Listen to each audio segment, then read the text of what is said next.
coronavirus to build a safe and secure future for Nigerian children, Presidential Task Force on COVID-19 tells Nigerians as the country celebrates young people often described as leaders of tomorrow. While this year's celebration comes with a different mode, you don't need to ask why.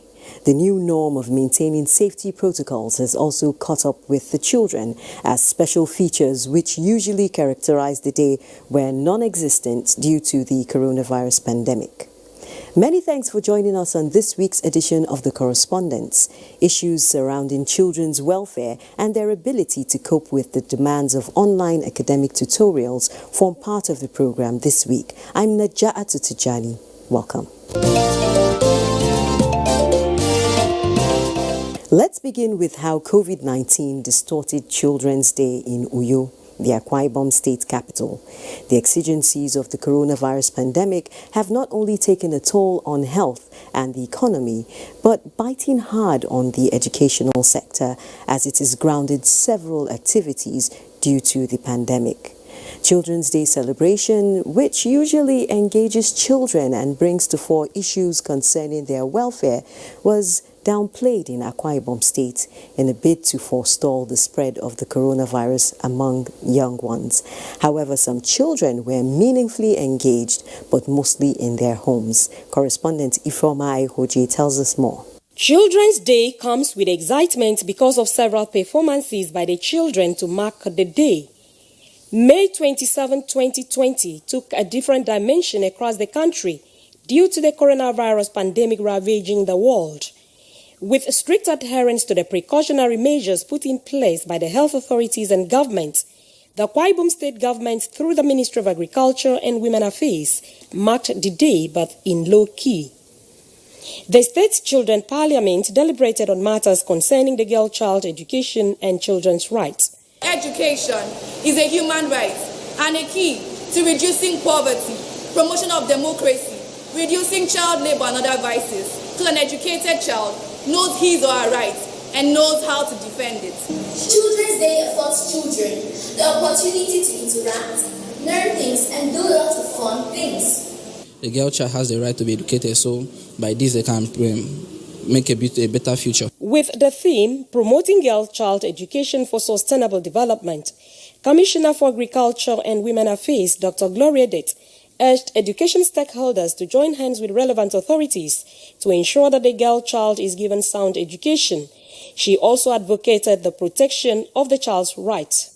The state government has also sponsored regular sensitization campaigns against child abuse, child abandonment, child trafficking, and conducting of elections and inauguration of children's parliaments in the 31 local government areas. Children's Day celebration serves as an opportunity for children to express their feelings. That's impressive, Ifeoma. This is actually a wake-up call for parents and Nigerians to take responsibility and be responsive to the needs of children through the provision of quality education for a better future. Well done. And Children's Day celebration was also marked in Abuja, the Federal Capital Territory, but in a different way. Despite the virtual celebration organized by the Ministry of Women Affairs, this year's Children's Day in Abuja was devoid of the usual glamour and display of colorful parades, as most children were compelled to mark separately in their own ways. Correspondent Momso Damian Detti captured the mood. It's a new dawn. The day is bright and beautiful, and just once in every year, specially dedicated to celebrate children the world over. But this year it is low-key due to the COVID-19. It wouldn't have made any difference for 12-year-old Daniel Adegbeiga. But he still would have marked the day with a bucket of sachet water, enjoying the hot sun or rain, whichever comes, in search of buyers. Now I can almost see my friends. March past, everything is closed down, so sell and go. The first lockdown, I was at home. I was not doing anything. So we suffer before we eat. And when we come to market, she will not sell. Sometimes we eat once in a day. before my friend now introduced me to selling of pure water. I make like 1,000, 2,000. I'm saving it for my school fees. My dad is working security. He is not alone in this. There are many other children hawking to support their parents on their special day. Children's Day is when you can call children. They can do transport, they can do what they have to do. So to make all the old people, let them be happy. We do not match. Because of the coronavirus and there's no school. Chair is no good. And I have good friend and the board is not good. But then, there are some privileged ones who would have been at the parades and other places to mark the Children's Day. I hope that many people will enjoy celebrating it at home with their family. I wish our government to pay the children father so that they will have money to celebrate it at home and do the rest. I want children to cough inside their hand and sanitize their hand and stay at home and stay safe and keep distance. Our school will either take us on excursions or our dad will take us out so to not just be at home. We'll be able to celebrate. And the previous years, the things I enjoyed the most is the way I celebrate it with my friends. And after celebrating with my friends, I'll still come home and celebrate. But this year, the only option is to play around within the confines of their home. For some of them, it is an opportunity to develop skills and talents. So they came up with this presentation to commemorate the Day for Children online. We not only a celebration, it's itself, it's an isolation. But I believe we have further time to celebrate it after defeating COVID-19. Experiences and mindsets. We need quality education, sane and safe environments. We are also seeking for knowledge about humanity and our culture. Kindly grant us the space to explore, but under your guidance and leadership, so that we can grow with positive mind and confidence. We are home endlessly, no more going to school due to the effect of COVID-19. We are bonded with family. I believe that one day we shall tell a story on the agony COVID-19 brought to the world. We wish you happy Children's Day. But on this same day is a neighborhood market with a petty vegetable seller. As a child, she was full of big dreams to become an economist. But that never saw the light of day. Her dreams were shattered when she dropped out of school at primary level. I for one go now, nobody go. I think as I reach now, no fee go. The fee go sell. No money now. Actually, those who use drugs themselves know that they're harming their bodies. Anything that will alter your behavior, deform your brain, be a threat to society itself, the productivity is down, the health challenges and so on, you're harming yourself, and something that can lead to death, you stop it. And this is the call that we make in the community: say no to drugs.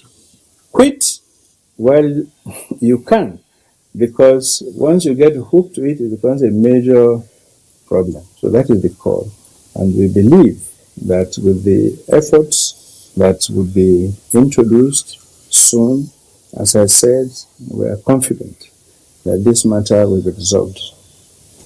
Thank you very much. And that's all we have for you on the program today. And we have been talking to Brigadier General Bugamara, retired, the chairman of the Presidential Task Force on the Elimination of Drug Abuse in the country. Thank you very much, General. Thank you.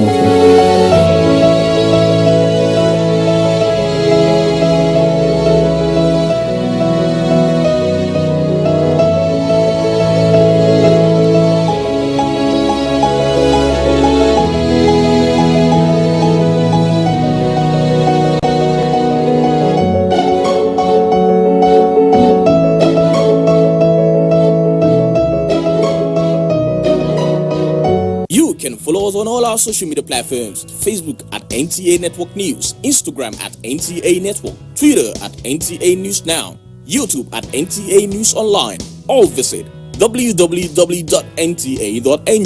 For live streaming, visit www.nta.ng/live. Now, you can stay updated on the go, be it on your TV, iPhone, laptop, or iPad. or download the NTA mobile application from your Play Store or App Store. NTA, you can beat the rich. There is a lot of fake news and report circulating, especially on social media, on the coronavirus. Do not believe or partake in the spread of these fake reports. If it is not on the official website or news from the Nigerian Center for Disease Control, NCDC, disregard such report. Only together can we beat this virus. Only together can we overcome this pandemic. Follow the instructions and guidelines provided to combat this virus. Most importantly, stay at home. Self-isolate, regardless of your status. The virus doesn't move unless we move. Let us work together to better Nigeria. Together, we can do this. This message is brought to you by the Nigerian Television Authority, NTA, Africa's largest television network.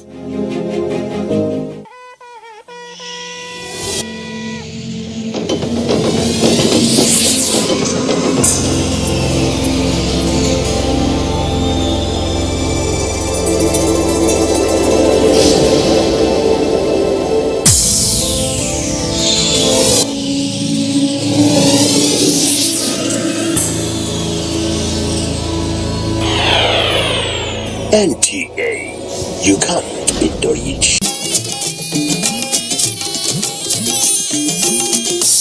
This is the network service of the NTA.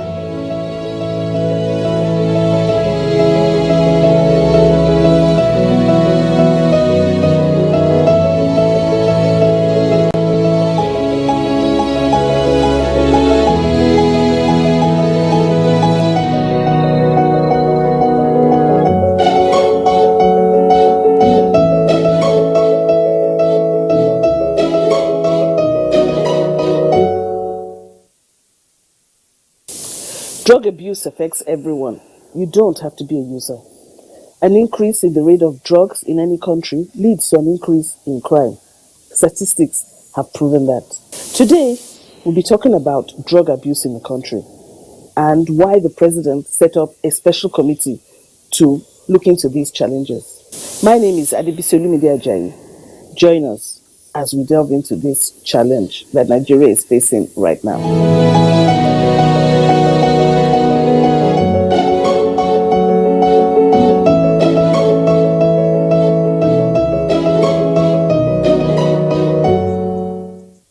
Today we have on the program with us General Mara, retired. He is the chairman of the Presidential Advisory Committee on the Elimination of Drug Abuse in the country.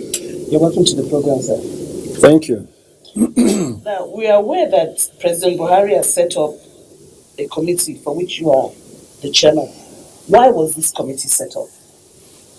Well, the country is faced with a crisis of immense proportion. This is the crisis of drug abuse across the country. No part of the country is not in. And it was important for the president to take specific, definite actions. And this is the first time there's a response of this magnitude from a president who is sitting. And he set up the committee so that we can find solutions. That's ultimately the one word. Solutions to deal with this problem, because we are sinking into the abyss and this has to be stopped and the situation reversed. This is the purpose of the committee. It's a two-tier response. There's the Interministerial Committee, which is under the SGF, and then, of course, our own committee, the PASIDA. What exactly are the parameters of your own? What are the limits? We have our own terms of reference. Specifically, they are to examine the roles of stakeholders that have to do with the drug abuse and drug control situation, determine how far these stakeholders have gone in solving this problem, and from there profile solutions out of the shortcomings. And when you talk stakeholders, you are speaking about enforcement agencies like the NDLEA, the NAFDAC, the customs, the 9 ministries that are relevant, youth, women, health, education, justice, and so on. Then departments and agencies, as I've mentioned. Then there are some public enterprises also that are involved, and CSOs, the UNODC, is a member of the committee, and other agencies that are stakeholders, like if you go out to, we mentioned the UNODC, the Pharmaceutical Council of Nigeria, Pharmaceutical Society of Nigeria, Psychiatrist Council, and so on and so forth, women groups, youth groups, all this. So it's an all-encompassing committee. Now, you've traveled practically around the 36 states in the country because of this problem. What exactly were your findings? The key thing that we have discovered is that no part of the country is out of it. Every part of Nigeria has this. The usual venue of the annual Children's Day celebration being observed every 27th of May every year. But the place is under lock and key because of the novel coronavirus pandemic ravaging the entire world. The children are not here to celebrate as usual. Nevertheless, let us find out from 1 or 2 homes how the children feel about this development and how they are maximizing the opportunity.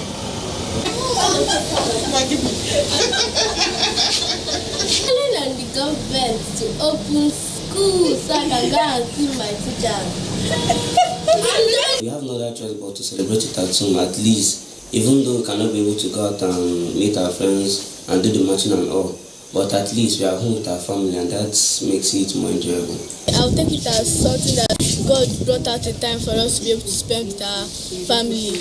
And today is Children's Day, and today is my father's birthday. So I want today to be a very special day for my family members. And since we cannot call much people to come and celebrate it with us, we celebrate it amongst ourselves. I'm okay that I'm staying at home. It's just that the lockdown, this COVID-19 that blocked everything down. So I'm still happy that today is our day, and I'm expecting a lot of things from my parents. The children who were seen engaging in electronic learning and other activities at home appealed to government to reopen schools in order to reduce boredom.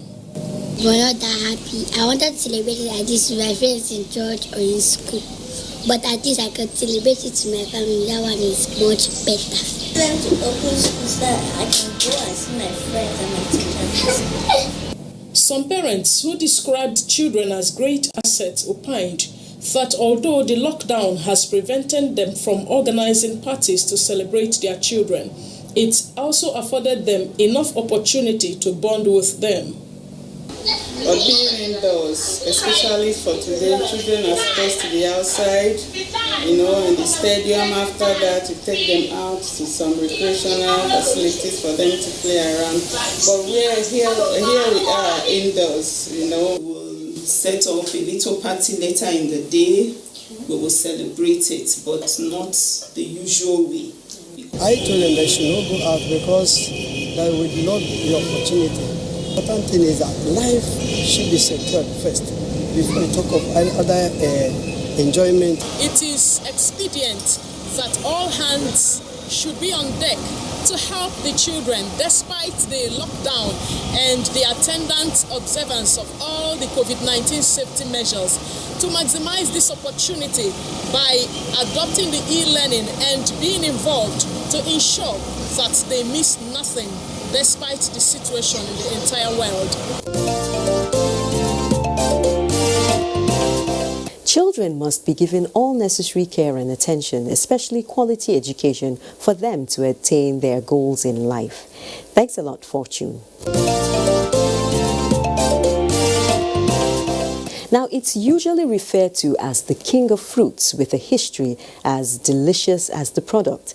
We're talking about mangoes. Another round of mango season is here, and without overstating the fact, the sweet produce is all over, and thanks to the favorable natural condition and farmers' efforts to ensure availability with many advantages, Nasarawa State is an important center of the commodity with the prospects of agro-based processing outlets to boost the economy. Correspondent Abigail Bashi reports. Mangoes of all sizes and species abound in Nasarawa State. The fresh fruit arrive city centers from the rural communities either by the middlemen or young girls who hawk at reasonable price compared to other fruits in town. In fact, in Lafia, going round the state capital as in most towns, one cannot miss mini mango markets, just as traveling along major routes are sellers at popular spots. We do the business to support our families. At times we make 600 naira.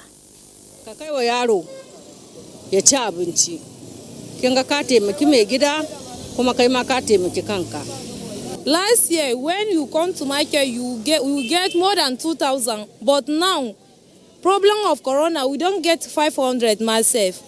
We are starting business like with 50,000. Ending the business, we'll get the interest. We will reach like 150. The money will reach 200,000 naira. But this year, we buy 100. If you want 50,000 naira, we never get. But we thank God.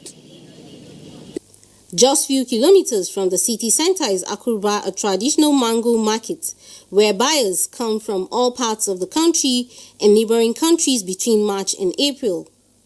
Some of the traders say, although profitable business, but worry about the huge waste due to the absence of storage facilities.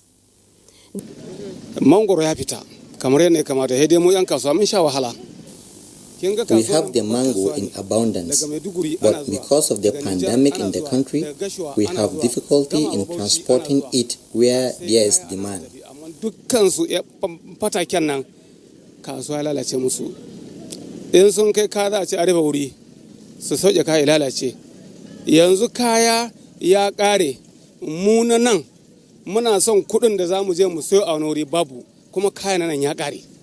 I buy and send mangoes here and also take it to Kano, Maiduguri, Potoskum and Sokoto.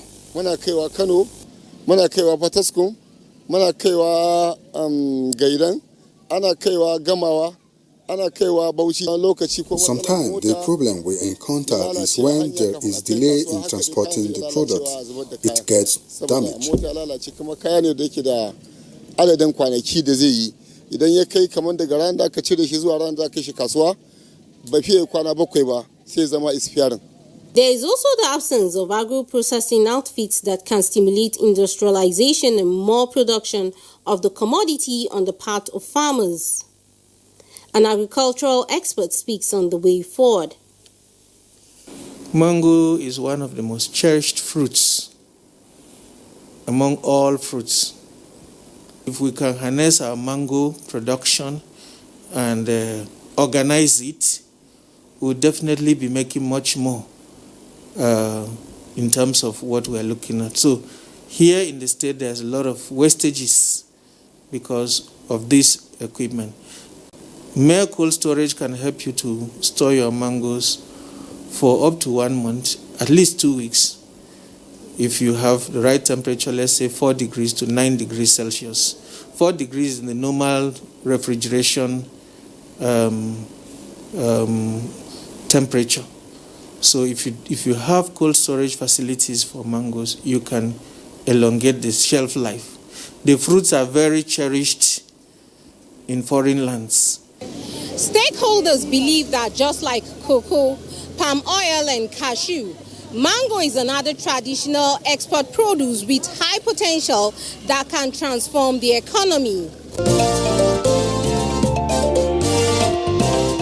Very well then, Abigail, the nutritious value of mangoes cannot be overemphasized. We hope Nigerians can take advantage of its numerous benefits to boost their immune system in the face of the coronavirus pandemic. that sweet note, we come to the end of the program this week. Join us again next week on another edition. You can follow our Twitter handle at FUOLUANTA, hashtag NTA Correspondence. Don't forget to use hashtag NTA Correspondence whenever you make a comment or ask a question. And a quick reminder that COVID-19 is real and spreading fast. Remember to maintain personal hygiene by washing your hands with soap under running water every 20 minutes and abide by the social distancing rule. Take responsibility, stay safe.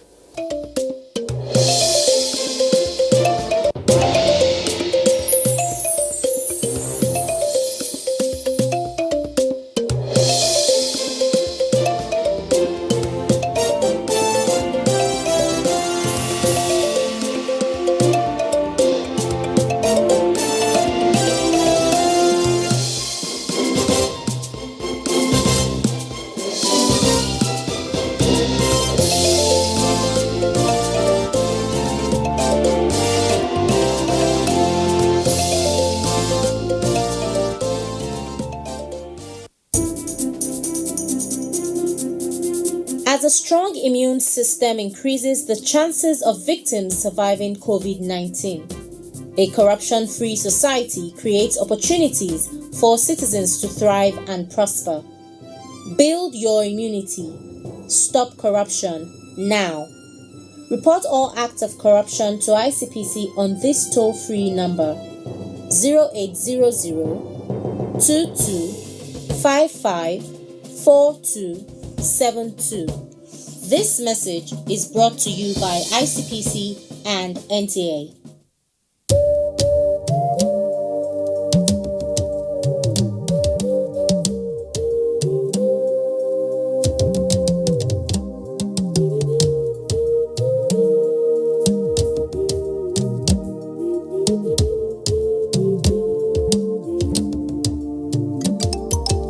Do you not know that our enemies have no face? They are indigents of no state. They come from no place. And if this boat capsizes, every one of us will go under. So when the drums sound, let everybody answer. Do not say, I am the Iroko when the forest is burning. Do not say, I am the Obeche when the forest is burning. Our differences will not stop us from perishing together. So when the drums sound, let everybody answer.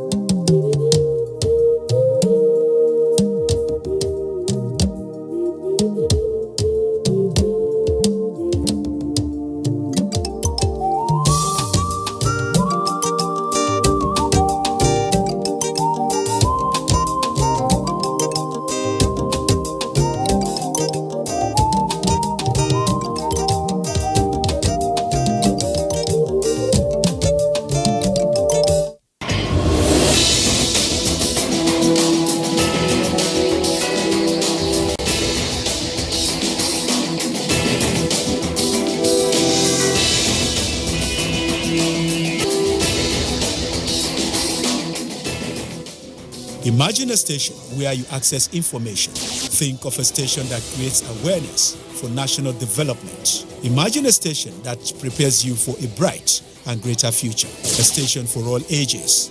Documentaries, classroom and television, events coverage, children's programs and variety shows. Always stay tuned to NTA Knowledge on the Star Times platform, channel 359. For partnership, sponsorship and advert placements, contact us on NTA Knowledge. NTA Knowledge, learning to broaden horizon. There is a lot of fake news and report circulating, especially on social media, on the coronavirus. Do not believe or partake in the spread of these fake reports. If it is not on the official website or news from the Nigerian Center for Disease Control, NCDC, disregard such report. Only together can we beat this virus. Only together can we overcome this pandemic. Follow the instructions.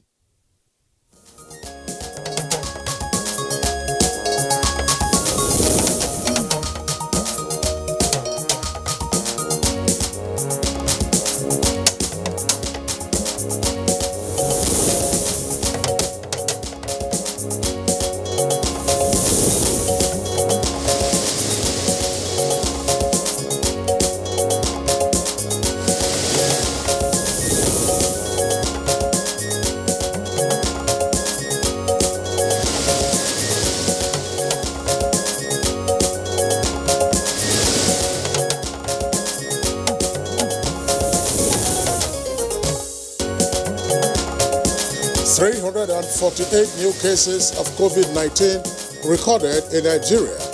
Lagos, FCT, and Ebonyi lead the figures.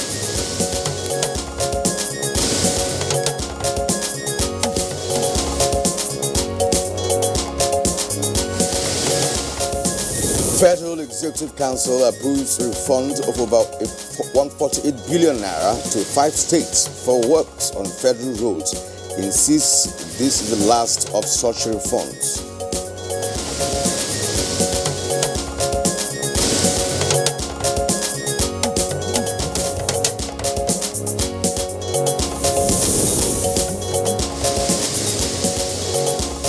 Work in steady progress on second Niger bridge despite coronavirus pandemic.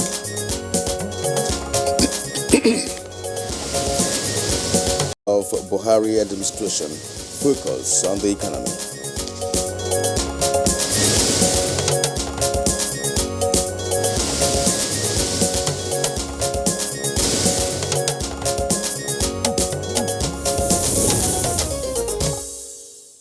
Now, in the last 5 years, micro and macroeconomic policies, as well as funding initiatives of the current administration, have in many ways supported institutional and legislative entities, in fact, for greater development. All right, Kieran, now government's plans and projections for the economy, such as the medium-term expenditure framework, and particularly the Economic Recovery and Growth Plan, which is attracting positive investor reaction, debt management plans, among others, have guided the Nigerian economy on the path of recovery and growth. And the Buhari administration came on board at a time of rapidly unstable and low crude oil prices. But from results on the table, concerted efforts were put in place to ensure key promises to Nigerians were delivered. Well, Kirian, the crude of price oil fell from about $85 to around $20 per barrel, impacting negatively, as it were, on the federal budget. But the resilience to keep the economy on the projected path never waned. And those efforts, of course, included plugging holes that were draining public finance, which we have, of course, seen in terms of the implementation of the Treasury single account, as well as the presidential initiative on continuous audit, all of which have saved the country, it is said, well over 600 billion naira between 2016 and 2019. And of course, the country's monetary policy measures aided the growth and foreign reserves from almost $28.6 billion in June 2015 to about $40.3 billion as at May 11, 2020. Well, the Finance Act, which gave zero company income tax to SMEs, among other benefits, has also been said to have contributed to the growth of the real sector. And the Presidential Enabling Business Environment Council, PEBEC, set up in 2016, helped simplify the process of business registration, pushing Nigeria 15 places on the World Bank Ease of Doing Business Index to 131st position in 2019 from 146th in 2018. There is currently an aggressive redirection of the banking sector to spur growth through development finance intervention as well as macroeconomic and financial system stability here. And now the CBN has made a tremendous efforts to stabilize the exchange rate while also opening an investor-exporter window to allow inflow and sale of forex at prevailing market price. Well, the central bank's ban on foreign exchange access to importers of some otherwise locally produced items is said to have boosted domestic production.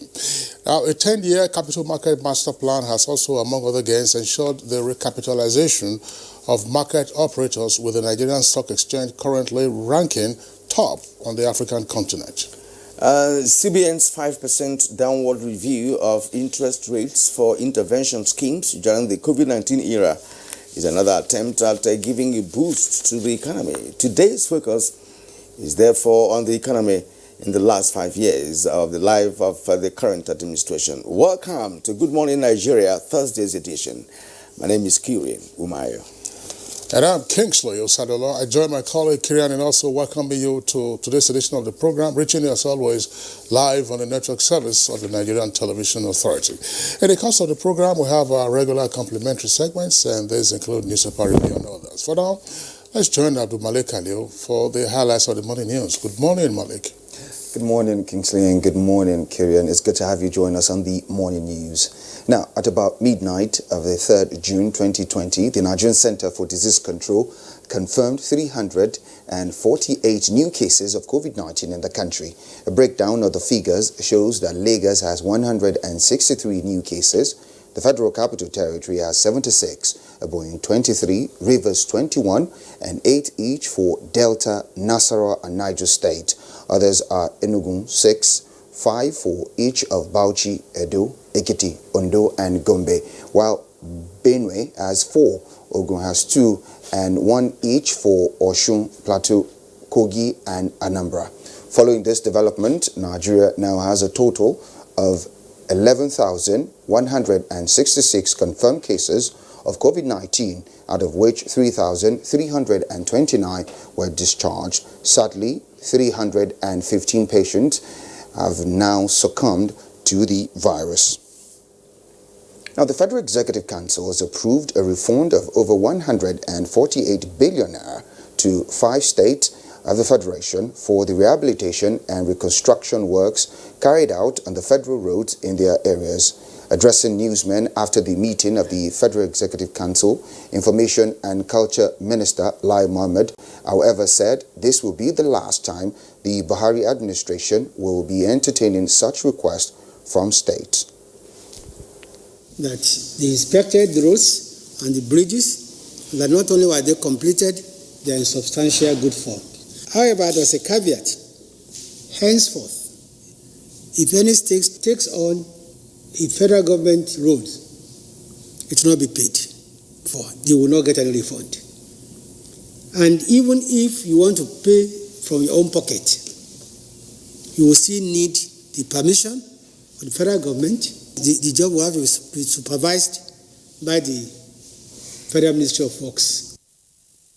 Now, despite the COVID-19 pandemic, construction work at the second Niger Bridge has continued with vigor as the incremental launching of the superstructure and the access roads connecting the bridge at both ends of Asaba and Obosi interchange at advanced stages of completion, while the commencement of the construction of the Onitsha-Owerri interchange gives hope that traffic at the primary roads will be further reduced. We thank Buhari for giving us our second Niger bridge. It will ease traffic on the first bridge, and this second Niger bridge will make it easier for people in terms of this festive period. So it will ease movement and congestion at the OP warehouses. It's what we are looking for since years ago. So as you can see, the work is moving. The wife of the President, Aisha Muhammadu Buhari, has condemned in strong terms the gruesome death of Nigerian daughters who were mercilessly raped by men who in some cases are their fathers, brothers and protectors of their chastity.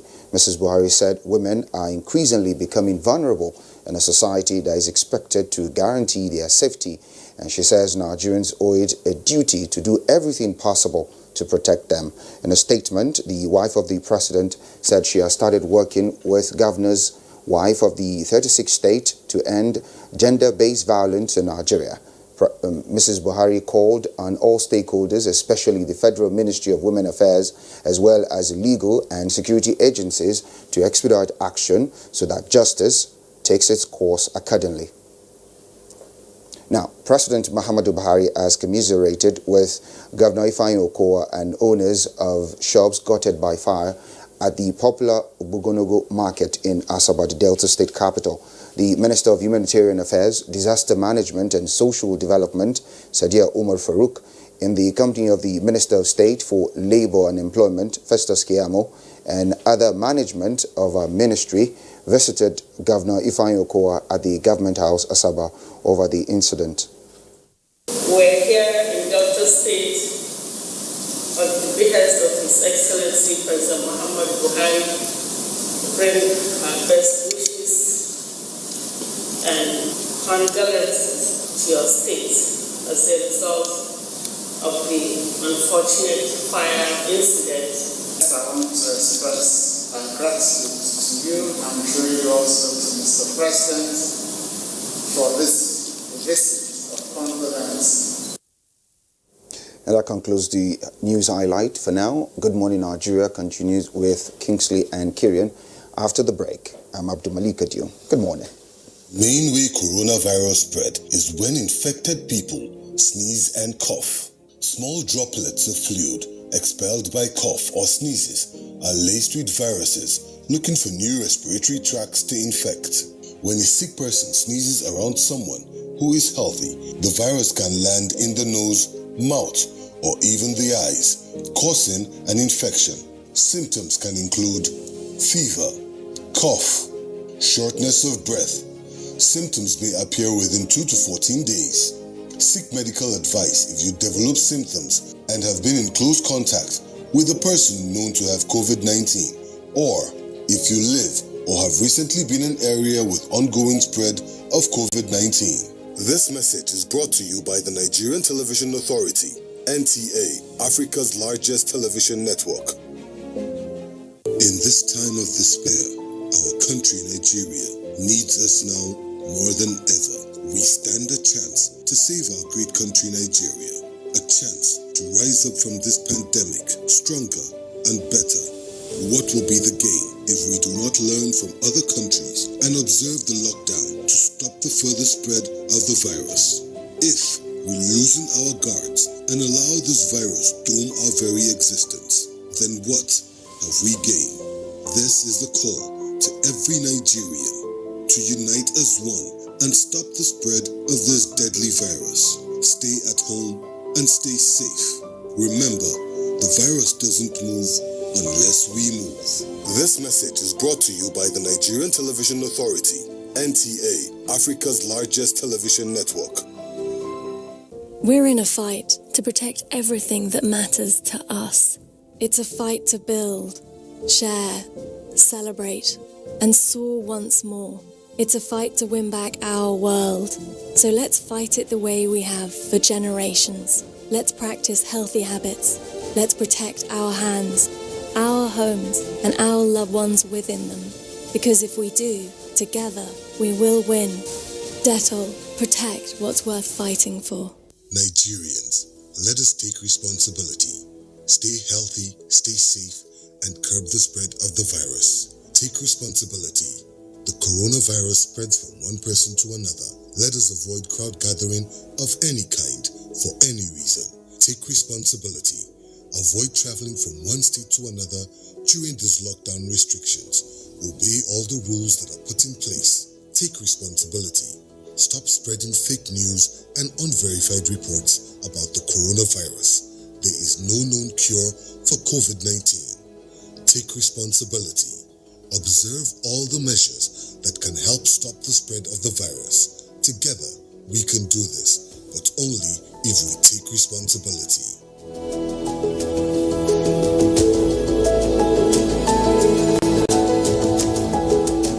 This message is brought to you by the Nigerian Television Authority, NTA, Africa's largest television network.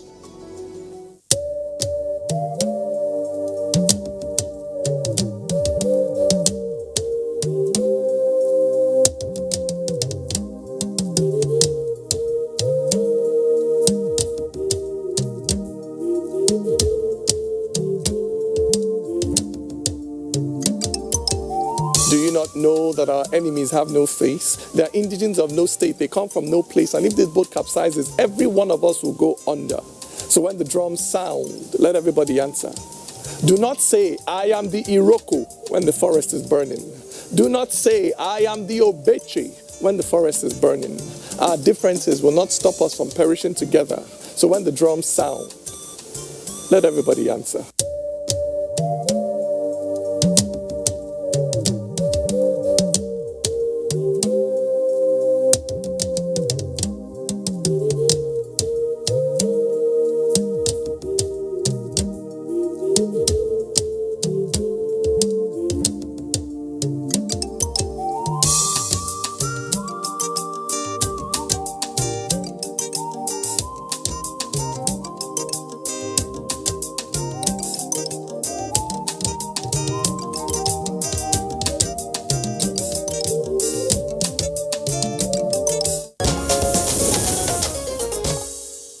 You're watching Good Morning Nigeria live on the network service of the Nigerian Television Authority. Now it's time for us to take business stories. And here is our correspondent, Kolo Muhammad.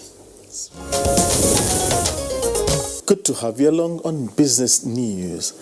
As preparations attain high, suggestive of all out to restart economies globally, Nigeria is said to need some engagement fixes, especially in her manufacturing sector, to diversify export earnings away from only crude oil. Emergence of sustainable value chains, countless digital jobs to target not only end product but also end user. Remember that you can't talk about foreign exchange exports without looking at an integrated approach, what I call the value chain of foreign earnings. What do you talk about value chain of foreign earnings? You can't export without manufacturing. So we must give attention to manufacturing. Number two, don't forget the end user. We are not competitive in the world because we don't look at the end users in the world when we talk about Nigerians export promotion. I think the Nigerian Export Promotion Council should look more at better market surveys in those markets, what I call the comparative market advantages. Where can our own products sell in the world? Let's now let you see where Wednesday's activities place market indices on the floor of the equities market.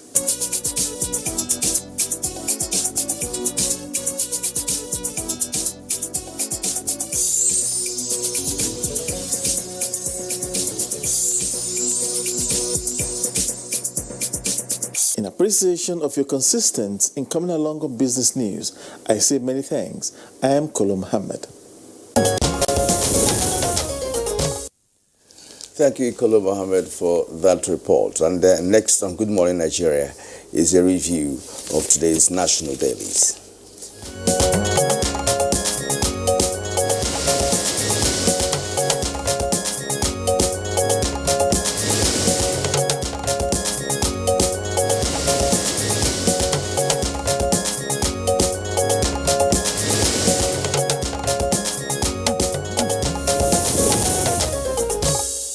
Newspaper reviewer Baya Choibe is here with us in the studios. Baya, good morning and welcome. Thank you very much, Kinsley. Good morning. Good morning, Kenya. Good morning, Nigeria. Baya, you're welcome to the program. Thank you. And let's begin with the leadership newspaper. Alleged 1 billion fraud. ICPC drops charges against ex-customs boss Diko. And AGF takes over prosecution of kidnap campaign Wadume. The two stories on page 10 of the leadership newspaper. And the lead story this morning on the paper is proprietors, teachers lament continued closure of schools. Say the federal government must take over payment of their salaries or allow them return to classrooms. 1.1 million jobless in 1.1 million now jobless in 84,614 private schools as government loses 72 billion naira tax in 3 months. There are other stories on the right-hand side of the photo story on the leadership newspaper this morning. And the military kills top terrorist leaders and 72 fighters. That's on page 6. As NAF records historic all-female crew on ISR mission. Federal government refunds 148 billion naira road repair funds to states. Stories on page 6. Orji Kalu finally regains freedom, leaves Kuje prison. It's on page 11. Market optimism pushes oil price near $40 per barrel. The story is on page 2. Man kills brother over goat intestine. That's on page 12. Don't meddle in a Do APC primary. Basaki wants Oshomole. Details on page 11. Beware, Boa gets a federal government's nod to reopen $400 million facility at Port Harcourt Terminal. That's on page 7. 2020 Hajj. We are waiting for Saudi Arabia's official decision. That's for 2020 Hajj. That story is on page 2 of the leadership newspaper. All right, let's also take a look at the window page of the Punch newspaper. The lead story is on the epidemic of rape and murder in parts of the country. Another student raped and killed in Oyo. Ekiti hawker defied. They have 3 riders. Amnesty asks president to declare rape national emergency. Aisha Buhari seeks speedy action on cases. Atiku and Dabiri Erewa react. Kogi commissioner under investigation for assault and rape, say police. And above the nameplate, you have workers' protest picketing asks government to clear 17 billion naira contract debts. That's with the Federal Ministry of Agriculture and Rural Development. That's page 21. Suspected herdsmen killed 22 in Benue and southern Kaduna attacks. Bauchi deputy governor tests positive for coronavirus. Worship centers, that's the kicker. JNI says PTF guidelines difficult, and Catholic faults continued closure. Details on page 2. And below the composite photographs on the front page there, you have federal government brought compromised COVID-19 test machine to FMC. That's a claim by Kogi. Details on page 9. Zulum, that's the governor of Borno State, suspends hospital workers for abandoning duty posts. FEC, Federal Executive Council, approves 1.6 billion naira for second Nnamdi Azikiwe Airport runway. FEC approves 1.6 billion naira for second Nnamdi Azikiwe Airport runway. That's in Abuja. And then man to die for raping Kaduna 2-year-old to death. That's page 11. Shomole should not be involved in the Edo governorship primary, according to Paseke, who is the governor of Edo State. Why? Well, Kingsley, sadly, rape is becoming a national epidemic now, because another 19-year-old student who is a student of the Institute of Agricultural Research and Training in Ibadan has also been found raped and murdered. She had come home and she went to the back of the compound to fetch water to have her bath. It was her 9-year-old brother who, upon not seeing her in the compound, looked for her and found her with a deep machete cut on the head. She has been violated and killed. The mother is a housewife. The father is a driver of a cab driver. They have surrendered their fate. The girl has been buried according to Islamic rites, but the police are investigating the matter. You will recall that just only last week we were lamenting about the death of Ms. Mosua, a microbiology student of the University of Benin. Thanks to Providence, one person has already been apprehended, and certainly he will lead the police to arrest the others. Coming back to COVID-19, Nigeria has now 11,166 cases. This is arising for 346 cases that were registered yesterday in 19 states. Lagos and the Federal Capital Territory are in the lead. However, the worrying is that states that used to register just 2, 3, or 4 cases are now beginning to register numbers in their scores. Rivers State has recorded 23 and Ebonyi State 21. Kogi has registered a 3rd case, although the location of the case was not indicated. There's been a dispute now. As far as the Nigeria Center for Disease Control is concerned, Kogi has 3 cases, but Kogi State is indicating it has one case because it is casting aspersion on the 2 earlier cases. Meanwhile, the Commissioner for Information, Kingsley Fango, says that the Federal Medical Center in Lokoja has become an NCDC machine has been brought there that is programmed to record COVID-19 cases. And therefore, they are cautioning their citizens to be very careful in accessing medical health at the Federal Medical Center, Lokoja. This is a very dangerous development that has to be needed in the board. When you begin to cast doubt on the integrity of the health services that we have, then we are in danger. Where will you run to? Kogi State says they have rapid test equipment. They have 3 of them as the last count, and they use that, and within 30 minutes they can get results. And there are possible indications that there are fake COVID-19 test cases around, and some of the results are not reliable. And when they use the molecular-based one, it takes about 24 hours before you get results. And when you say you have machines that can produce result in 30 minutes, how dependable are those results? But the danger here now is now casting aspersions in the integrity of the medical services. My first question here is who authorized the use of such test kits? Because globally, even the US, although of course they have the capacity to manufacture and all that, they did, but then the American CDC has always said, look, that this is not reliable, and they still rely on a molecular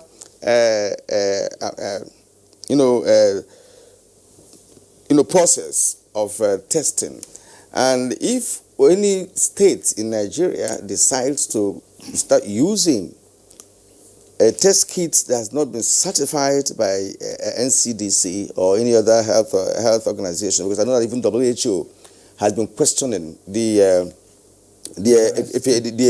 efficacious level of those kits that can give you results in an hour or thereabout. So I wonder, I don't know whether the Kogi state is operating outside the entity of Nigeria. Well, gentlemen, I mean, with the greatest respect, I think it's advisable that perhaps, because we have very little time left for this segment, we spend our precious time discussing other issues, because for each incident that arises between Kogi and the NCDC, Kogi escalates it and assumes that it is being pilloried, that its image is being solid. So there's virtually nothing that anybody can do. You've talked about test kits. Everybody knows that those test kits have major challenges in terms of their integrity. NCDC says that, look, you have so many cases of COVID-19 in your state. 3, they are saying, no, it's only 1. And there was none. Then you have imposed a lockdown. So it's almost, at this point, probably, time wasting to be discussing what is happening in Kogi. And we just hope that there's no explosion in terms of the number of cases. What is more worrisome, Kieran, you and I were on set yesterday, the epidemic of rape and murder. I mean, rape, of course, is a serious offense on its own, but then accompanying it with the capital offense of murder is something that calls for serious concern. And everybody should be up in arms. Yesterday, happily, we had the Force Public Relations Officer with us on set, and he gave very useful advice as to what rape victims and indeed their family members should do when such incidents occur, so as to help with the investigation, the development of the case file, and the diligent prosecution of these elements, who are prowling around as sexual predators. Yes, indeed, because it's a critical thing that very drastic measures must be taken. And the point to start is, like you pointed out, diligent prosecution. Well, the other interesting story is the issue about refund from the federal government. This had put to rest the issues about federal government rules that has been repaired by states. In fact, all the 36 states of the federation had a request. Earlier on, 31 had approval. The last 5 that was approved yesterday. With a caveat, don't repair federal government rule without our consent any longer, because if you do, it will be refunded. I think refund the issue. The issue is, look, even if you do it with our consent, we're not refunding. That's what I heard. Kingsley, that's what I heard. That it must be supervised by the federal. That is it. Before you be refunded to you. Yeah, it must be supervised in the first instance. Well, we'll see how it goes. Part of the major challenge that we need to do is that the federal government will have to cede some of those roads that are now so-called federal roads to states so that they can take care of them. Bye, Achebi. See you again tomorrow. Tomorrow will be another day. Thank you. Okay. All right. It's Good Morning Nigeria, live on the network service of the NTA. We'll take a short break now. When we return, we'll be discussing 5 years of the Buhari administration with a focus on the economy. The coronavirus, also known as COVID-19, is spreading at an alarming rate all over the globe, including Nigeria. With the number of infected persons in Nigeria increasing daily, prevention is better than cure. Coronavirus has no cure. The virus spreads from one person, who affects 2 persons, and by the time the affected person is isolated, the 2 persons have affected 4, and it keeps spreading. You must take preventive measures to save yourself and that of the people around you. Always wash your hands with soap and water. Put distance between yourself and others. Whenever you cough or sneeze, cover your mouth. Clean and disinfect surfaces. Stay at home if you're sick and contact the proper authorities. Together, we can cut down the spread of the coronavirus. This message is brought to you by the Nigerian Television Authority, NTA, Africa's largest TV network. Today on Happy Clean Niger Mission, we visit Mrs. Johnson live in Lagos. Helen Paul. Hello, madam. Would you like to join us on this mission? Yes, but how? Just one question for you. How do you keep your toilet clean? I use regular detergent and bleach for washing and removing yellow stains. I have been using it for years. Oh, madam. The regular detergents and bleach are used for washing clothes. To clean your toilet properly, you need Harpic 10X. It is specially made for stains in the toilet. Harpic Thick formula settles on stains and gives 10 times better cleaning compared to regular detergents and bleach. Wow! Now I'm convinced, Helen Paul. Really? Yeah. Now that she's part of the mission, the next house is yours. Now believe this Koroti. You know if you touch black man. If you like, gather the whole Niger, come together, make a cough. Nothing. Which one you want? Give me V&D. I beg, get small pieces. How much you want to give her? Give me 200. Take your change now. You don't want your changes. My people, this coronavirus, na serious matter. May una wash una hands regularly. Come use alcohol-based hand sanitizer. If you no see water, wash your hand. Make una sit down for house. You see this virus, so e no get leg. Now we dey waka kurukere. No waka around, make the virus for die. No forget, say, the betterment of our people. Now for your handy day. This message is from the Akinfade Foundation in partnership with the National Orientation Agency with support from MacArthur Foundation. Coronavirus is real. Steps to avoid this pandemic. Wash your hands regularly or sanitize your hands. Keep social and physical distancing. Avoid crowded places. Stay at home unless absolutely necessary. Don't touch your eyes, nose, or mouth if your hands are not clean. Avoid the spread of coronavirus. Coronavirus is real.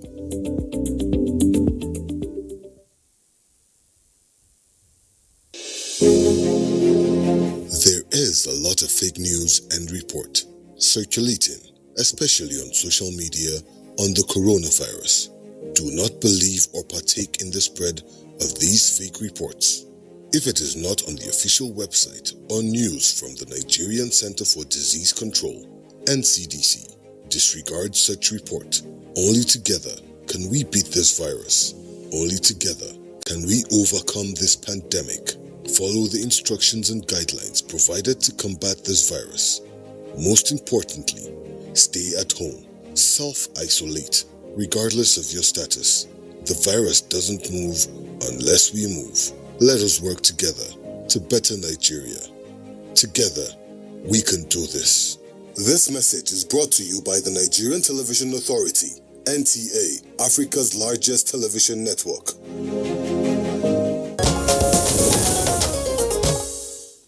The program is Good Morning Nigeria on the network service of the NTA. We thank you for staying with us up to this moment. And we are looking at 5 years of Buhari administration, and our focus is on the economy. And before we commence our conversation, here is a background report put together by Victor Azu.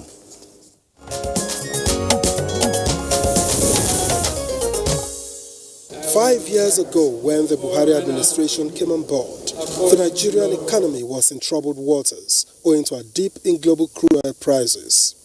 This situation had Nigeria slip into recession as forex reserves also dropped, given the over-reliance on oil revenue.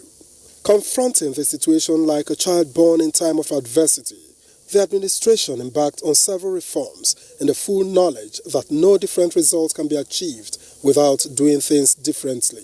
The downturn inspired unprecedented levels of fiscal responsibility, in line with President Buhari's avowed commitment to fight Nigeria's endemic corruption. Shortly after taking office, he issued a presidential order mandating the immediate implementation of the Treasury Single Account System, consolidating thousands of government accounts scattered across banks into a unified system that is transparent and easy to centrally monitor and track, thus foiling age-long financial malpractice in government. Budgetary reform also got a lot of attention.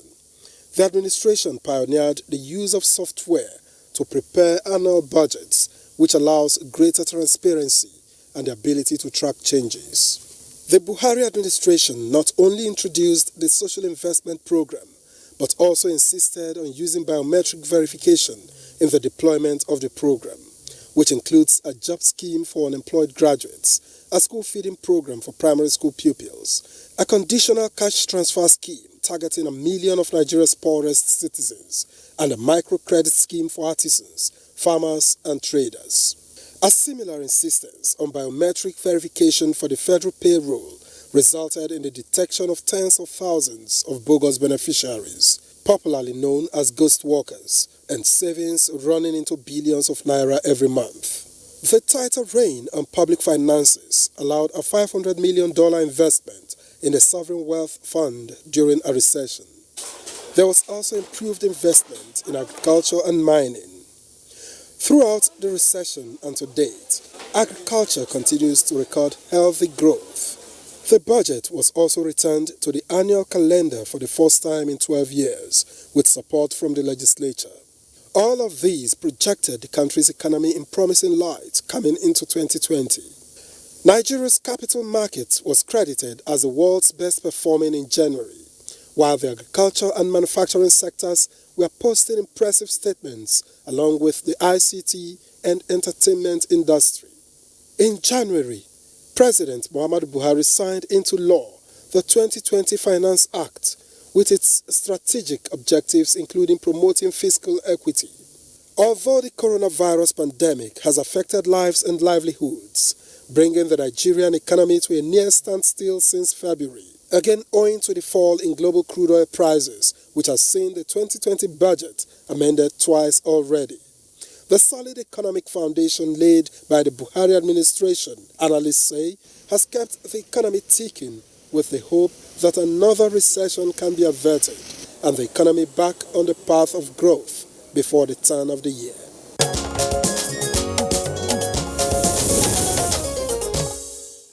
Many thanks, Victor Azu, for that backgrounder. Now, to discuss these issues in further detail, it's our delight to welcome the Honorable Minister of Finance, Budget and National Planning, Hajia Zainab Ahmed. The Honorable Minister, pleasure to have you again on Good Morning Nigeria. Good morning, and thank you for having me. All right. Also here with us in the studios, a regular guest on Good Morning Nigeria, development economist, Dr. Emeka Okengo. Dr. Okengo, pleasure to have you around. Good to be here. Good morning, Nigerians. Good morning, Honorable Minister. All right, and joining us from Benin is a professor of economics at the University of Benin, Professor Michael Baden. He's also the chairman of Goldmark Education Academy and the non-executive director of Central Bank of Nigeria. It's a pleasure, sir, to have you this morning on Good Morning Nigeria. Thank you very much, Kyrian. It's my very great pleasure to be with you. Good morning, Nigeria. All right, thank you. In our studio in Kano, we also have Professor Ibrahim Sheka. He is a professor of economics at the Bayero University, Kano. You're welcome to the program, Prof. Hello, thank you. Good morning. And thank you for having me. All right. Once again, I'd like to have all our guests, with us for this conversation. At least three of the guests who are on set this morning are familiar faces to our viewers. And the Honorable Minister of Finance is also here. Listening to the background report by our correspondent, it's fairly easy to tick off the accomplishments of the Buhari administration in 5 years in terms of economy. This, of course, will have to do with reforms and expansion of opportunities for SMEs and indeed for individuals and so on and so forth. But let's begin with what perhaps, may be some of the tougher issues. On the lips of virtually many analysts is the concern about the recourse to borrowing. You have also been interrogated on this by the lawmakers, that we have seen in 5 years of the Buhari administration a recourse to borrowing through the use of bonds or loans and all that. This is an issue we have also had to interact with you on Good Morning Nigeria. Why is this so? Well, good morning. Again, good morning, Nigeria. As a country that is a middle-income country, Nigeria has a very significant deficit, especially in terms of infrastructure. We also have a problem of slow growth in revenue. So if you want to grow any economy, you must invest in critical infrastructure that will itself drive growth. So we have been borrowing to build out this infrastructure, and it is evidence the kind of infrastructure works that have been carefully chosen to spend this borrowing monies on. So we have the option of not growing infrastructure, using only minimal revenue to grow infrastructure. It's not an option that we as an executive can take. Our revenue levels are low. We're only able to use them to cover recurrent expenditure. So we borrow to make sure we build out roads, major roads, bridges, rail lines, airports, so that this key infrastructure that are required to provide good enabling environment for businesses to grow is in place. It is a worthy investment. This infrastructure will actually also increase revenue to government in the once they are completed and they are put to full use. Yes, we've grown the debt very, very quickly. Remember, in 2016, we went into recession, and at that time, the stance we adopted was a reflationary stance, which means to spend in critical sectors of the economy. We had to borrow to be able to do that. Now, we have found ourselves in another situation where we have a double crisis, the crisis of the coronavirus pandemic, as well as the crash in the crude oil prices. Thank God it has turned and it's moving gradually, but it's still far from the plan that we had initially. So we need to borrow, but we just need to make sure that this borrowing is used to build critical infrastructure. In the future, Nigerians will realize the reason why these investments are being done now. We're not doing this borrowing irresponsibly. The borrowings we're doing, we're now making sure that they're borrowings that are concessionary. When we borrowed from the IMF, the rate is 1%. When we borrow from the World Bank, the rate is 1%. The World Bank borrowing is about for 30 years.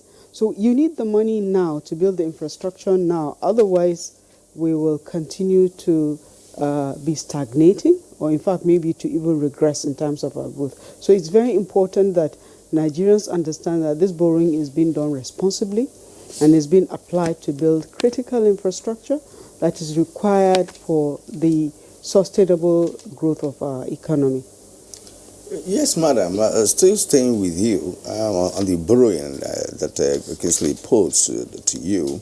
Ordinary Nigerians may be viewing the borrowing from different perspectives. For instance, yes, money is borrowed and you are funding critical infrastructure such as bridges, roads, and what have you. Now, these roads don't yield money. In terms of returns, from what we've borrowed, and one will be wondering, how are you going to pay back, these loans? Some are suggesting also that if we must borrow, it has to be put into a commercial venture, a venture that has the capacity, for returns. For instance, developing the gas sector, where we have over 3 trillion cubic meters of natural gas, about the greatest globally, that has to be developed, and other similar projects, right? So in your opinion, is this borrowed money properly directed, with respect to the fact that, look, we still need to pay back these loans. They are not largesse, for Nigeria. We still need to pay back these loans. But it is wrong to say roads don't yield money. Roads provide access to farms, access to market, and businesses, access to businesses, to factories. So these businesses need these good access roads to be able to reduce it. It enhances their business. It also reduces their cost, and they grow, and then they can pay taxes to government. Government is supposed to be an enabler. It's not necessarily supposed to build projects that will give it direct revenue. It's supposed to build projects that will enhance the productivity of the private sector to pay their tax obligations to government. Well, still on this issue of borrowing, for those who are familiar with Nigeria's recent economic history, would know what happened in the 1980s when the country went into debt, mostly to the so-called London and Paris clubs of private lenders. So what is structurally different now from the kind of borrowing that we are seeing in recent years versus what went on then, that we didn't leave the debt trap until 2006? What is different is the use of the loan. So loans are dangerous to take if you're borrowing it to just spend on recurrent expenditure. But if you're putting it on projects and programs that are necessary to grow the economy, then it is very good investment. And again, like I said earlier on, it's either you do these major works now or you don't do them and our economy stagnates and actually regress. So we have to take this decision now to do this for the future. And again, the future will judge all of us. Is it easy? No, it is not. Is the risk high? It is very high risk, and it's extremely stressful to have to service debt in an environment where the revenue base is small. But our assessment is still something that we need to do now. So as we're borrowing, we're also putting a lot of efforts in enabling the business environment so that our tax base increases. We have seen what it is to be a mono product economy. We have seen the risk of depending on revenues largely from the oil and gas. But if you look very well, from 2014, 2015, if you look at government's national budgets, the funding of the budgets was 60% oil and gas revenue. Now we've turned that to between 40 to 45% oil and gas revenue, which means we're gradually increasing our non-oil revenue sources. Even within this crisis, the non-oil revenue is still largely consistent. The only area where we had to do a reduction is customs revenue, because we came the global economy came to a standstill in terms of trade, and therefore customs duties had to be adjusted. But all other revenue bases are largely the same. In fact, we have had to even increase government-owned enterprises' internally generated revenues because we are able to reduce their cost. Well, all right, madam, you rightly raised the fact that we are operating a mono economy, and that has happened for several decades, in this country, even where we had oil boom and what have you, and that remained. But this administration came in 2015 with a different ideology and different approach, and of course, it promoted non-oil sector, which we just briefly touched on. But I would like you to expand, your explanation to cover what has been done practically in terms of raising the bar of the contribution of revenue from non-oil sector, for instance, solid mineral, agriculture, and perhaps other areas. Okay, perhaps I should remind Nigerians that Mr. President's commitment were three simple commitments. One, it was to ensure the security and welfare of the people. Two, was to grow the economy, and three, to fight corruption. And a lot of progress has been achieved in both parts. In growing the economy, we designed the Economic Recovery and Growth Plan to be able to shift attention to the non-oil revenue sector. And there has been a lot of attention on agriculture, on manufacturing, and the mining sector is also really now properly prepared to grow. Because the mining sector has had to do all the studies that are required to be able to attract large mining industries to come into Nigeria. Agriculture has grown exponentially in the sense that Nigeria is self-sufficient in terms of food. So we have been able to achieve agriculture and food security. We don't have to depend on import of foods. Food that is imported is a luxury, is not a necessity. And that's very important for a population the size of 200 million people that we are. Agriculture contributes, the second largest contribution to our GDP is agriculture. The first is, of course, services, which includes IT and several other sectors. But agriculture sector has consistently been growing. Even during periods of recession, it is growing. Even at this period, we're still making sure that farmers use this wet season to be able to go back to their farms despite the lockdown, so that food production can continue. I was just wondering, just before we move on to the other guests, while you're talking about the growth that we have seen in non-oil sectors, agric and solid minerals, which of course we were recording growth even when the economy was under a recession. A key segment of President Buhari's promise in 2015 had to do with jobs, which been a subsector of driving the economy. How well have we done? I know, of course, in asking this question, that the federal government alone is not a job provider. It's an enabler. You have other players that would help create jobs. How well have we done in aggregate terms in seeking to provide jobs? So the net effect of what we've done is that the unemployment numbers have increased. But when you look at the addition to jobs, it is also on the increase.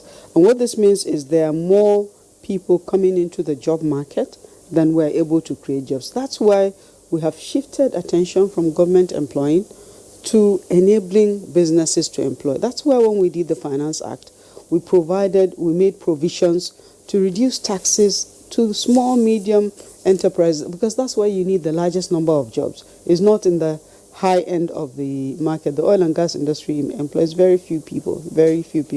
So it is the small, medium enterprises that should be employing the largest number of Nigerians, and we are doing everything we can to enable them stay afloat, increase their productivity, and employ more people. Okay.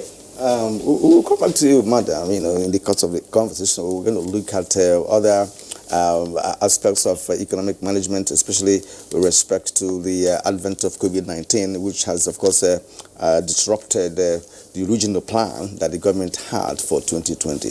That'll be very briefly. But for now, let's get to Dr. Kingo. You have listened to the Honorable Minister, and I'm sure you also have your own analysis on how the federal government has fared since 2015. So lead us into your thoughts with respect to Nigeria, the economy in the last 5 years. Thank you very much. Good morning, Nigerians. Good morning, Honorable Minister again. For me, I'll take it from three perspectives. One, we need to identify the issues, which the Honorable Minister has listed as three. And then you look at these issues by looking at the enablers and the drivers. And then you look at the key performance indicators. So that way we're just not talking, we're speaking to the issues. Corruption, growing the economy, security. Those are the three issues, right? Now, if you look at the enablers or drivers that government has used in fighting corruption, Honorable Minister had mentioned fiscal strategies that have been put in place. She's mentioned the TSA. She's mentioned strengthening of these agencies that now fight corruption. The blind will see that corruption has reduced tremendously in Nigeria due to the fiscal measures that government has introduced in managing public funds. That's very key. Now you look at growing the economy. If you look at growing the economy, the right story is a story, again, the blind can see.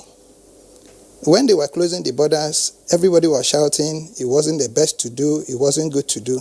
But in less than 6 months of closing the economy, we became largely one of the biggest producers of this product called rice, where hitherto we were the biggest dumping ground on earth. That's for everybody to see. Okay? But again, some people will argue that, prices haven't also fallen. Now, this is where you now have the magics of econometrics, where government are putting in subsidies. People who are bringing in these things into your shores are paying heavy subsidies to make certain that they grow their own economy and keep their people in jobs. This is why people don't understand. And a lot of the rice they are bringing into Nigeria are synthetic, are not organic. So many issues. And then you talk about security. Of course, yes, we have had our security challenges in the country. But unfortunately, we haven't had the red-blue army kind of security challenge where you have an army planning a war. We've had to deal with something that's asymmetric. And even in developed countries such as Scotland and Spain has fought this thing for hundreds of years. It's not something that you win by arming yourself more. But let us also give it to our country. We have done very well. Okay? Now, you look at probably what you will now call, what has government thus far done to be able to make certain that we grow our economy? You look at the agri sector again. Let me go back to the agriculture sector because I am heavily involved in it. I know one or two things that has happened there. Okay? Every typical Nigerian, each time I come here, the first thing I say is, please also remember to call me a farmer. You find out that government are building much synergies now between, ministries, departments, and agencies are now involved in what I don't call the agriculture, but the agro-ally sector. Okay, you find that there's a lot of relationship, being built between the Ministry of Science and Technology, the Ministry of Water Resources, and the Ministry of Agriculture in trying to now grow what you might be able to call a holistic, multi-dimensional but single-track development projects in that sector. Okay, and then you look at even research. Okay, we've dipped from 2.25 years to about 1.8 now. Is that bad news? For me, no, it's not. Because it should have been worse. I mean, if you had this free fall, okay, for the fact that we're able to stem it at 1.8 growth in a recession, okay, or what you mean in a lockdown, means that we'll have more hope. And if you listen to the central bank governor in their last MPC meeting, okay, you'll find out that, yes, if we do the right things, if we're able to stay the course, if we're able to maintain the fiscal discipline that government has also, put in place now and is pursuing very vigorously, okay, you will find out that I think by this quarter, I don't think that the growth will be too nice, okay, for very obvious reasons. But I think that the next 2 quarters, by the time we get to the fourth quarter, I have a very strong belief that we'll be exiting, we'll return back into growth. So in one short word, I'll give kudos. I mean, it's not always good to praise people when they're seated in front of you. The Honorable Minister has done tremendously well. Nigerians owe her that applaud. Okay, she's remained focused, she's remained unmoved, okay, and in pursuing fiscal policies which she heads. It's obvious, you can see. The last time we were here, she said something that no Minister of Finance had ever said. We have started releasing money to the key, sectors of the economy so that everybody hits the ground running. And when you mentioned that we've returned, to our budgeting system from its usual staggered programming to our general, it's a big deal. It's a very big deal because, for the mere fact that in the past 12 years, we've not been able to plan our economy based on a 12 calendar year. Okay, it's staggered so much vis-a-vis expectations, vis-a-vis programs, vis-a-vis segments, vis-a-vis sectors of economy that needed funding when they needed it. But under the watch of President Buhari and, of course, the charge being led by her as a Minister of Economy, I think the government has done very well. So it's for us to remain optimistic. Like I keep telling anybody, I am irretrievably optimistic about Nigeria, and I think that if we follow the trajectory, the course we're going, and if you allow me to also put a little my mouth in this boring matter, which is key. Yeah, just before you do that, we're going to have to pause you, Dr. Okengo. You are still here with us. Kirian, Dr. Okengo keeps saying that we should refer to him as a farmer. Have you eaten his yam or egg? That's the point. We have never seen that thing. So maybe, it's agro-allied. We want the real agro, not allied. We take it up from there.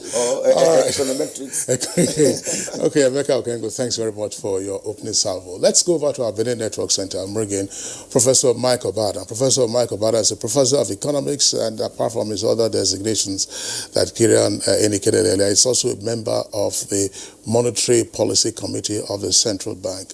And happily, along, of course, with Professor Sheka, who is with us in Kano, he was one of our regular guests during the period of the economic economic recession, and from time to time it does oblige us with his presence.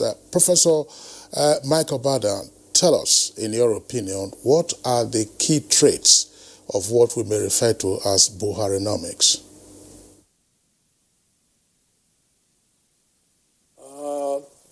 Thank you very much, Kingsley.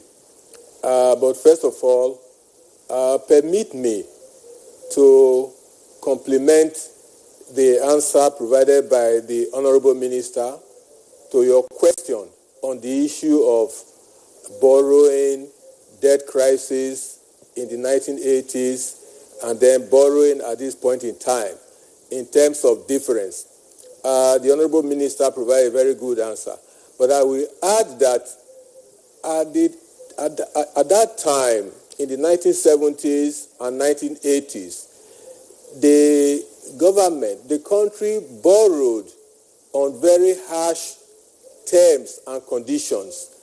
And the external debt stock, for example, was largely short-term and consisting of trade debts and then money borrowed from the international capital market and at commercial rates, and it means the interest rates were very high, and most of the loans were also short, medium term, particularly the trade arrears, and that was the genesis of the crisis. Government's ability to service as and when due was very low. But now, from my observations, government is borrowing on much more favorable terms and conditions. Apart from the size of the borrowings or loans, you will find that most of the loans are concessionary loans. They are borrowed from multilateral institutions which provide loans on a relatively soft terms, very low interest rates, sometimes moratorium, and on very long term. So the loans being contracted by government at this point in time are very much more favorable compared to what we had in the 1980s, which led to the debt crisis. Now, having said that, I would say that for a fair assessment of the economy under President Buhari in the last 5 years, it's important for Nigerians to be familiar or to be reminded of the situation of the economy just before President Buhari's government, took office.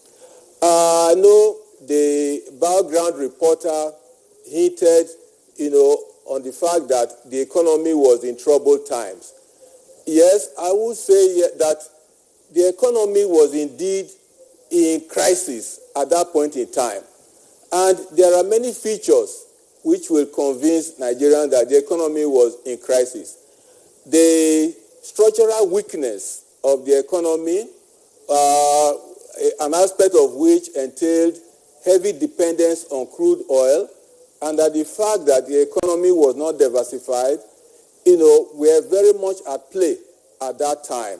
And what happened then was that the oil market had become weakened, such that from a very high price level of about $147 per barrel in July, August 2014, oil price declined consistently to about $50-something per barrel by May 2015.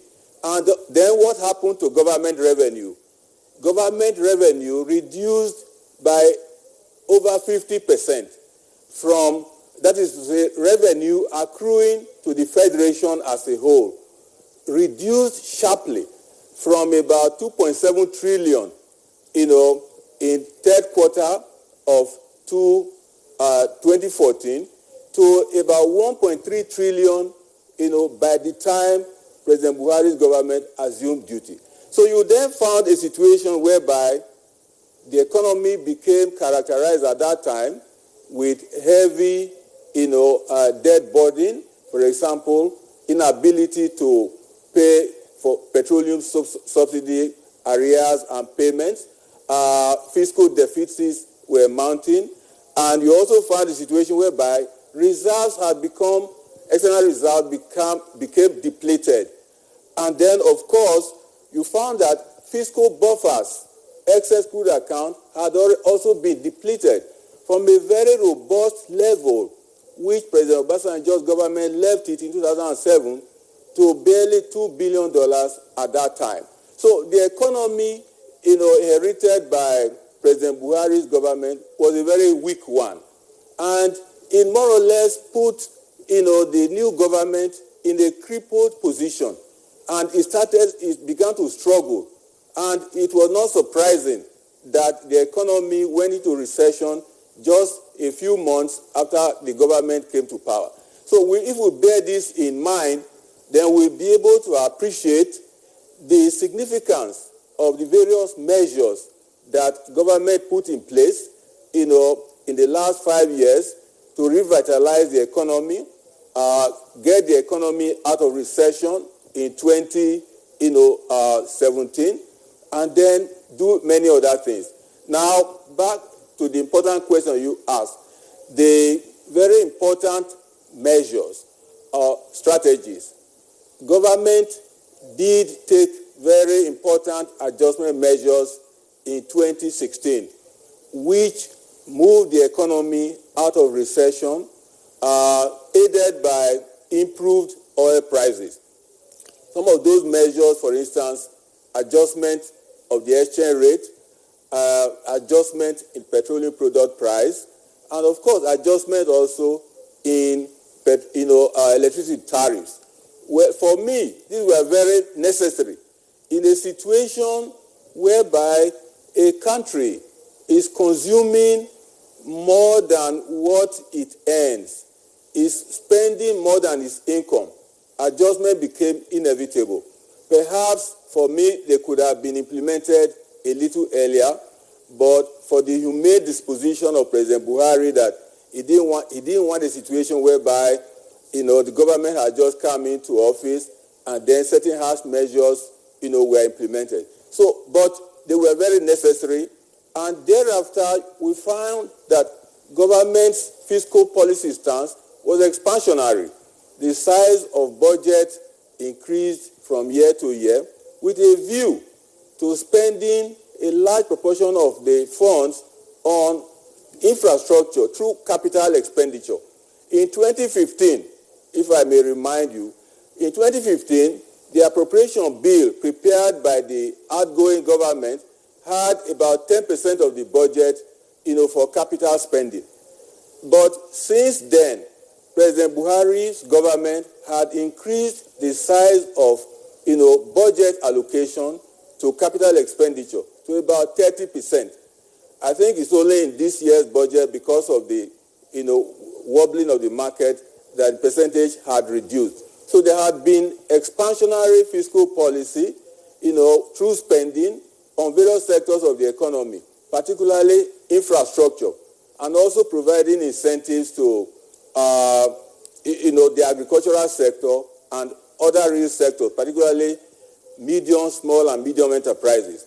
Now, the Central Bank of Nigeria has adequately complemented the fiscal measures of government, and it had implemented what's generally referred to as unconventional monetary measures, or unorthodox monetary measures, and through such measures, it had made funds available through various schemes and programs to different sectors of the economy, particularly the real sectors, agriculture and manufacturing, and of course, the medium, small, and medium, the micro, small, and medium enterprises.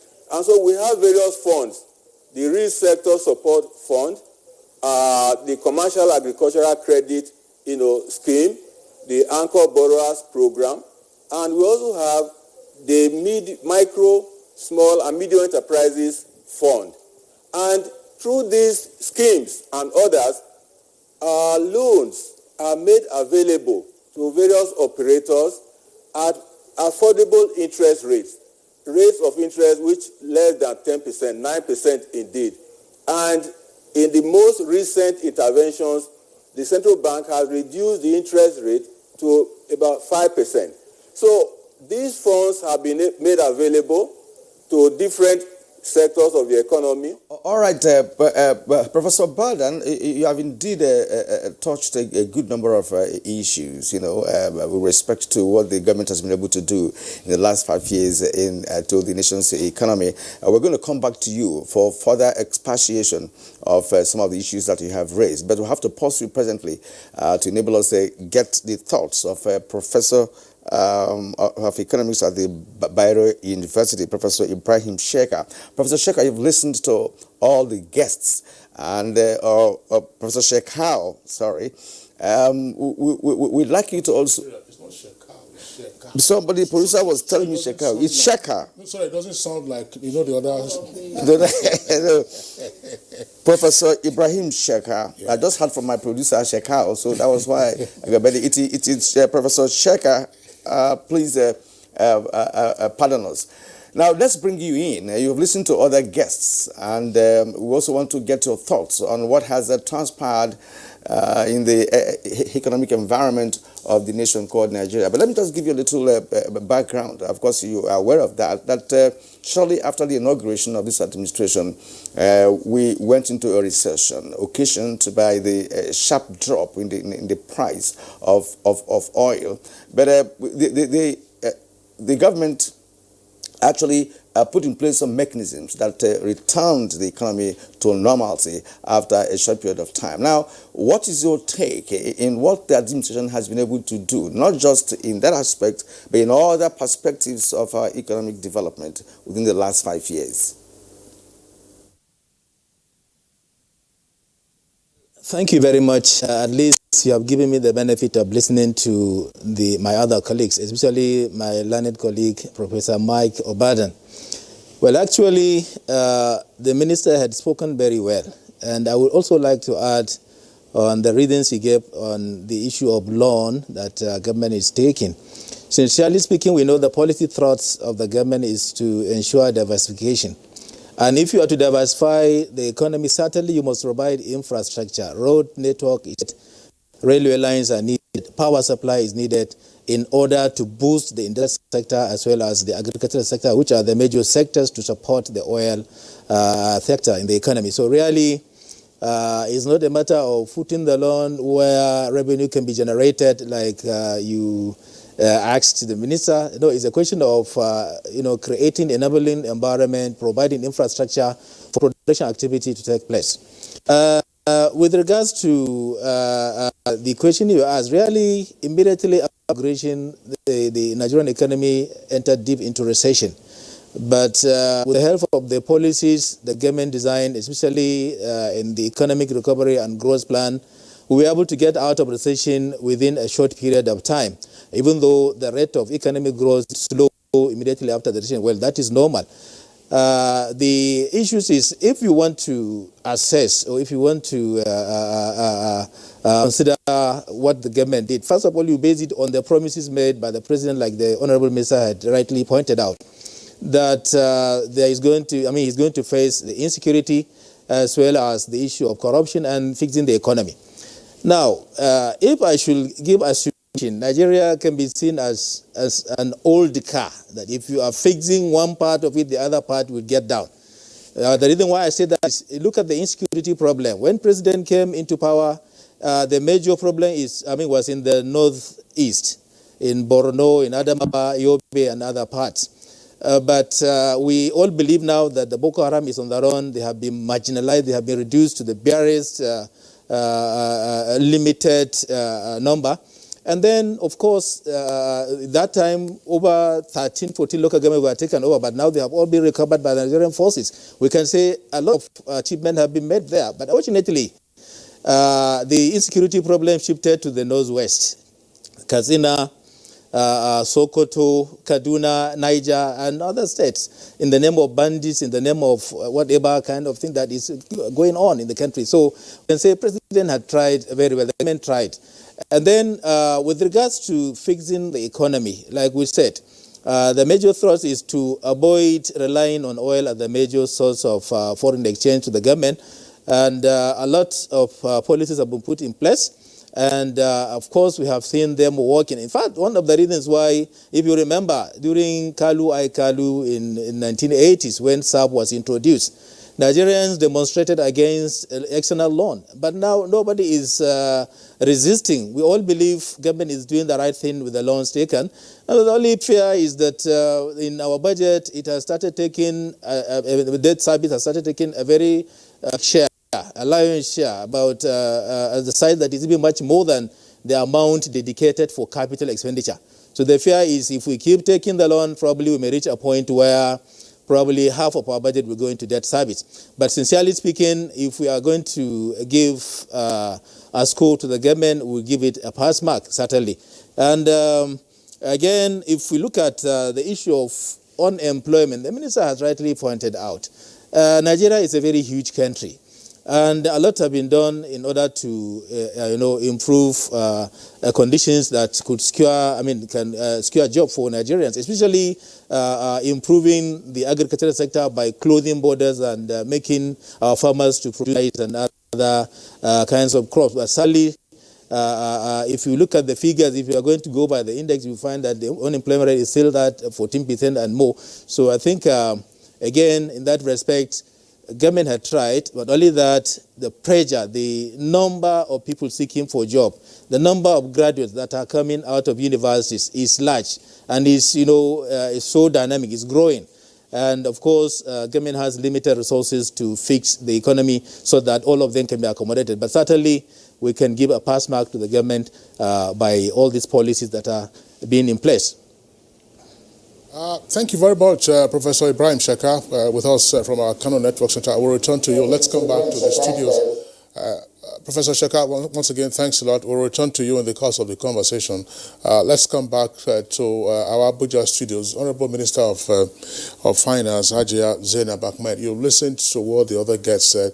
The key economic roadmap for the administration was encapsulated in the ARGP, that's the Economic Recovery and Growth Plan, which expires this year. What major lessons has the administration sourced from the implementation of the ARGP, and what are we likely to see against the background of what the entire world is under now, being the coronavirus pandemic? Well, the major lesson we've seen is that we really have to be more focused in implementing the policy of using made in Nigeria, using local inputs, whether it is in the agricultural sector or the manufacturing sector or even in roads construction. We've seen from, for example, on roads construction of late, that roads are being constructed with 100% local materials. So when we use cement and iron rods, we don't have to import bitumen, which we have been doing for construction of roads. So it means we are regaining more and more value within the country. In the process, growing industries that are producing the inputs that we're using, and they're employing more of our people. It also in enhancing agriculture, in not just producing and exporting, but adding value to the agricultural products. We are retaining more value, and creating new jobs in the country. We've seen very young people going back to agriculture, whether it's in the production or in several parts of the value chain. So one of the main things we're trying to bring into the new medium-term development plan that we've just started is to make sure we further emphasize the need to use local inputs for as much as possible all our productive activities. I was just wondering, Kieran, I want to write on that and say, look, in terms of the philosophical underpinning of the next growth plan or medium-term plan, what kind of harmony are we seeing involving fiscal, monetary, and trade policies of the administration?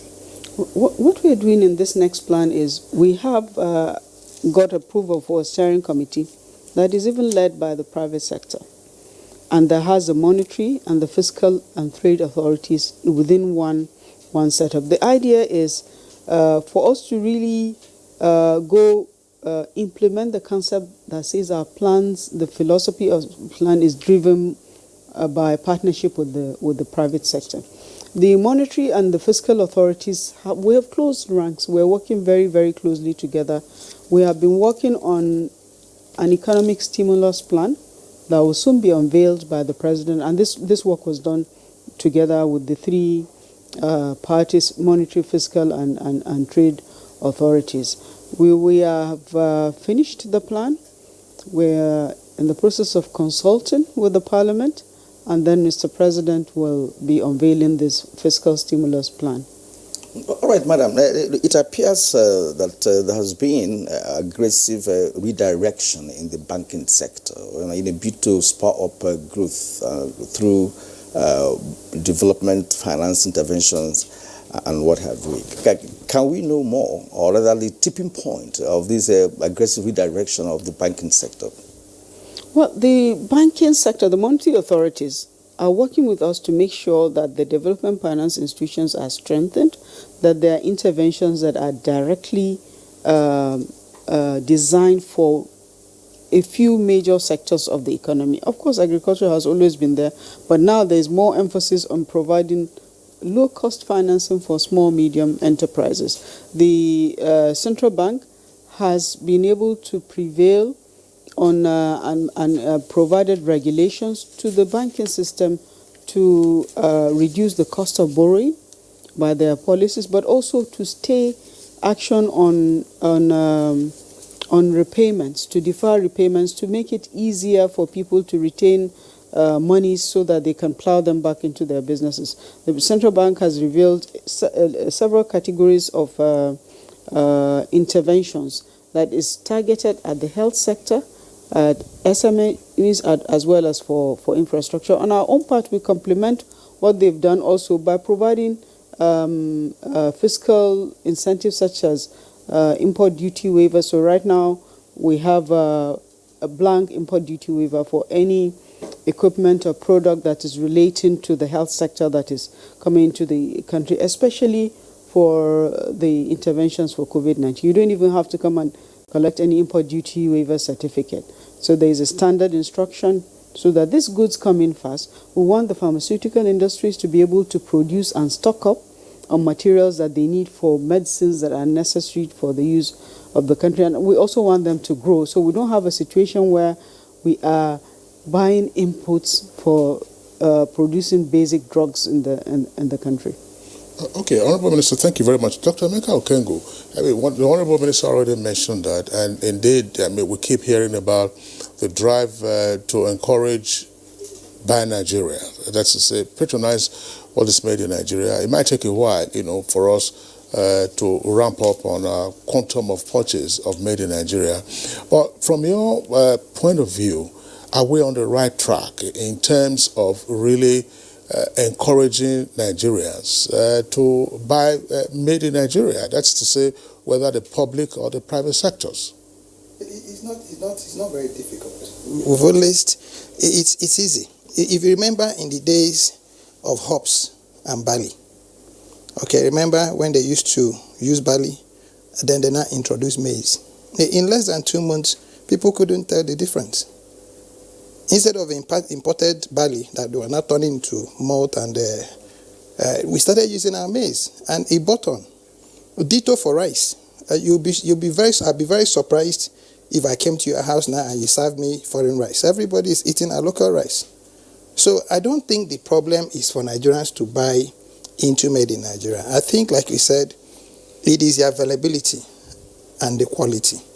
And in talking about availability, this is where you now talk about ramping up production. Because there are two levels of production: the inputs, and then what you take to your midstream, and of course what you take to your final products. And it is at that input level that I think that we might need to strengthen a little bit so that you can get farmers or get producers or get input to be able to now make certain that you produce commercially. And to that extent, if you allowed me, I would in a minute discuss that something like that is happening. My center has a relationship with the Ministry of Science and Technology. And what we want to do is to see if we can be able to now deploy technologies already existing in our MDAs to what we call climate smart, community-based agro and allied centers of excellence. Now, what does this long grammar mean? Government seems to be focused more on local government. We are saying no. My center is in a small rural area in Kuje. And what has happened is that every farm output that they get from their farms, they bring to my center. And I'm using it to fatten my cattle. So there is a seamless synergy. There's so much peace there. And what I now also do is to now get inputs and then give to them to be able to plant on their farms. So we're trying to replicate this in every ward in Nigeria. And you have 8,809 of them. Now, if you're able to do this, what that simply means is that whereas government will now be focusing on probably getting what you call midstream industries in the 774 local government, you will now have communities, the CD, the community development associations that are actually listed in the constitution, being now engineered, retooled to begin to contribute to what you call your national whole. Kingsley, if you do that, you would have now produced the avenues for the volume you need, which is the inputs. Because without your input, you must have to import your shortfall, which is why they keep talking about import substitution. But the moment you begin to ramp up, and then we're doing this on 3 levels. Level number 1 is to separate, forage from crops, and separate crops from medicinal, and then separate medicinal from ornamental. Now, the moment you have these 4 streams, and like Honorable Minister says, there's a young man who is growing flowers, rose, and he knows that there's a point he can take those rose flowers and dump and put them, and he's paid for it because that man in the midstream is producing rose oil, which is very expensive. You have another set of young people who are producing forage. Now, they know that if they produce 1 acre or 1 hectare of forage, there's a point that they can be able to drop it. And these people now have midstream industries that are making animal feed. Ditto for medicinal plants. Like I said, the last time the DG of NIPRID was there, we had gone there to meet with them, and you find out that NIPRID has produced so many protocols, but commercializing it becomes a major challenge because of the back-end inputs. So the moment what government has done, like Madam has said, the physical policies are very key. And for the fact that it's just not talk, they are walking the talk, simply means that those of us who now want to play at the rail sector, which people rarely discuss, everybody talks about the private sector, but the rail sector is actually where the McCoy is. If we get it right. Just a word, Mr. Kingsley, on inputs. Just to remind us all of what we've done in terms of a major input for agriculture, which is fertilizer. We now have up to about 34 fertilizer blending plants that are fully functional. We don't have to import fertilizer into the country. So a farmer like Doctor here can say, this is the mix of fertilizer that I need, and they actually produce it for you. The President has also reduced further the price of fertilizer from the market price of 5,000, 6,000 naira by another 500 naira, just so that the farmers can have fertilizer at cheaper cost.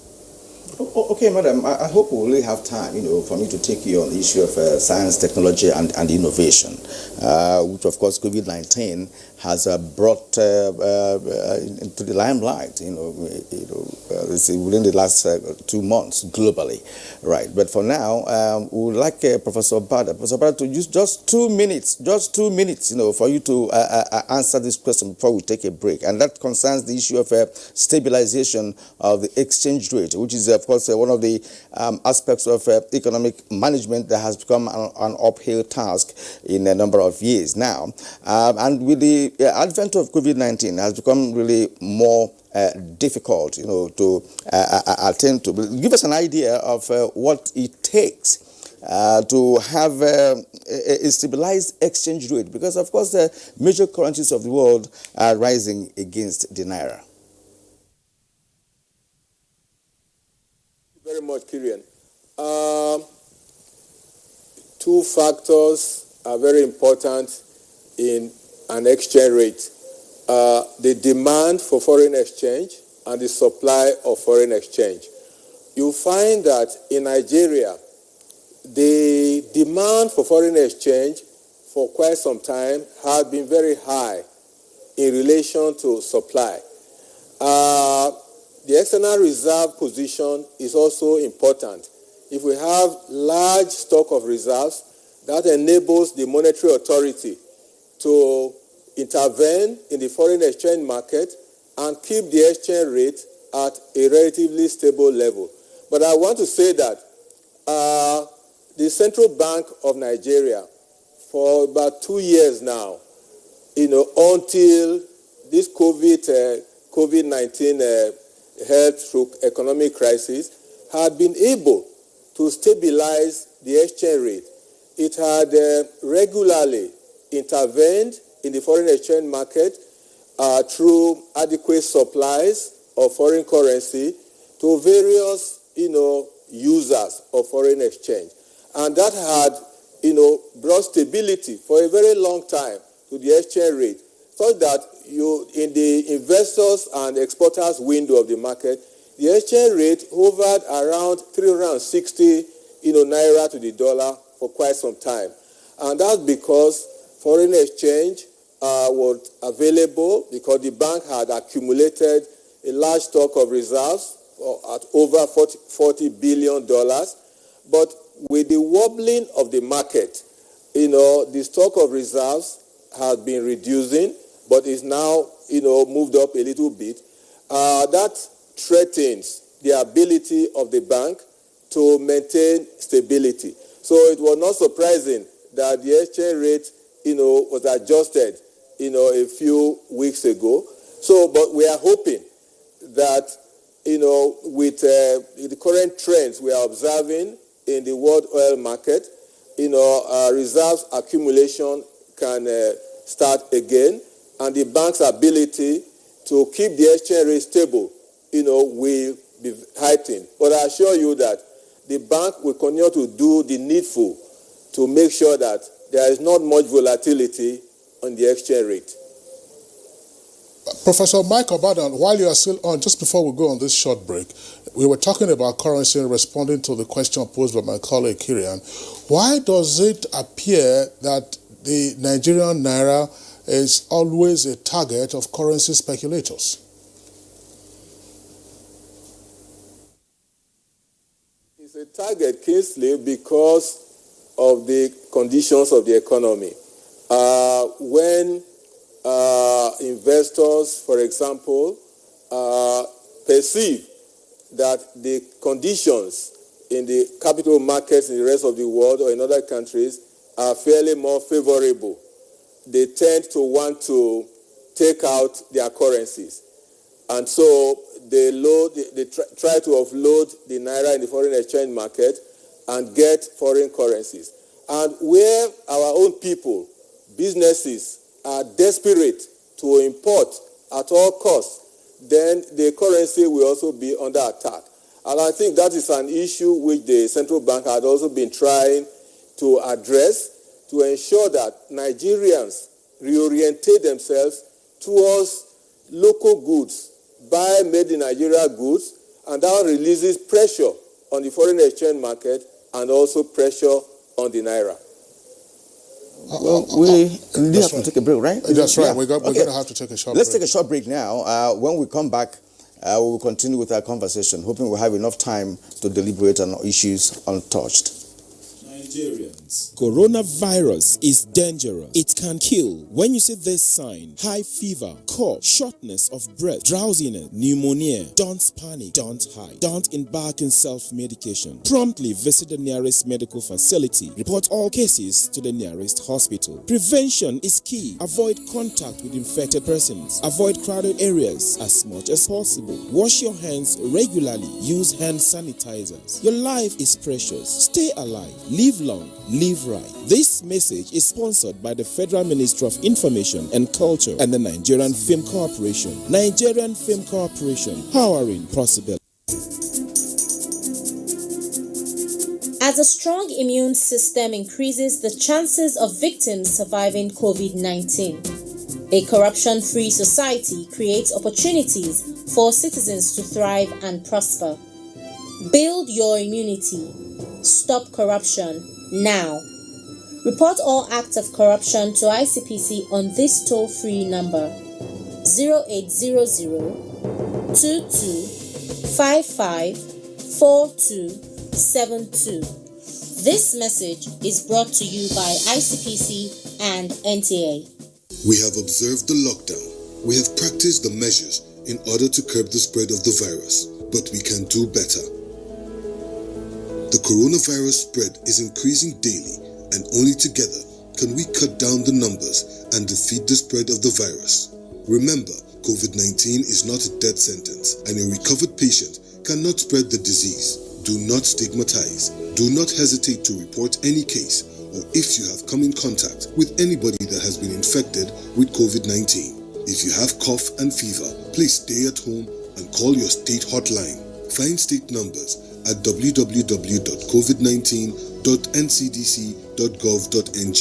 Remember, it is for your own good and for the good of every Nigerian. Let us do better and defeat the virus. Together, we can do this. This message is brought to you by the Nigerian Television Authority, NTA, Africa's largest television network.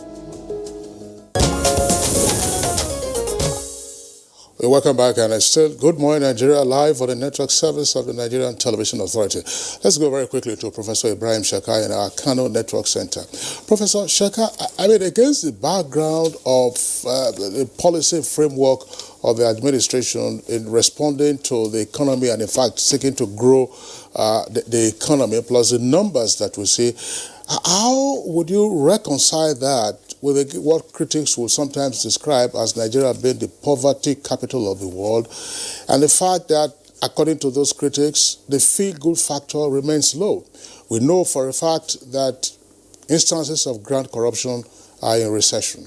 We also know that the government is struggling and doing its best to ensure that the economy continues to grow. What, in your opinion, therefore, is required to energize the citizens and make them feel good even under the current circumstances? Actually, I am happy that the government has started opening the economy, because this pandemic that has come into the world has really come to stay for some time. So if anybody is preferring to say, well, until we completely eradicate COVID, that they pick up, their vaccine is not serious. So certainly the option is that the government has taken to start opening the economy gradually. The issue of poverty is a very serious issue in Nigeria, especially in the northern part of the country. And that has to do with a lot of things. It has to do with government policy. It has to do, in fact, it has to even do with our culture here in the northern part of the country. Because if you're talking of poverty, you're talking about, when we say 80% of the poverty incidence is within the northern part of the country. And it is very real. If you come, you will really see it. And that is even one of the reasons why people are saying, well, it is high time we stop considering most of the economic indices, like the GDP growth, like the issue of unemployment rates and so on. When you mention this, that maybe there is improvement when we announce a certain percentage of growth in GDP, but people are still suffering. So many people cannot feed themselves. When people are sick, cannot take themselves to hospital and so on. They start doubting whether those figures used by economists are really working. But certainly there is poverty on one hand, and there are other things on the other side. You see people living lavish life, but very few of them. But certainly, to me, the most important thing to do is for government to face the issue of income inequality squarely. In the sense that, you see, most of the people that are under poverty, most of them are unemployed or underemployed. So if policies that government has come up with, like this issue of banning importation of rice that has promoted production and generated some employment. And just like Professor Mike had also answered the issue of the foreign exchange stability, that can also be faced through fiscal policy measures, like he also rightly mentioned. If certain important commodity like cotton, like granite and other things will also be identified as major input and then ban their importation into the country in order to encourage local production, that will absorb more labor. If those unskilled labor that are living in abject poverty can be absorbed in the agricultural sector and other sectors of the economy.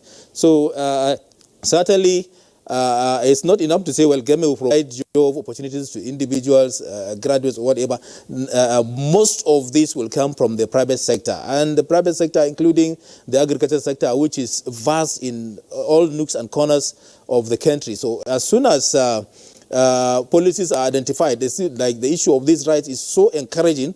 We are so happy about it, like my co-presenters have mentioned, that we almost now, if you see foreign rights, that is even surprising.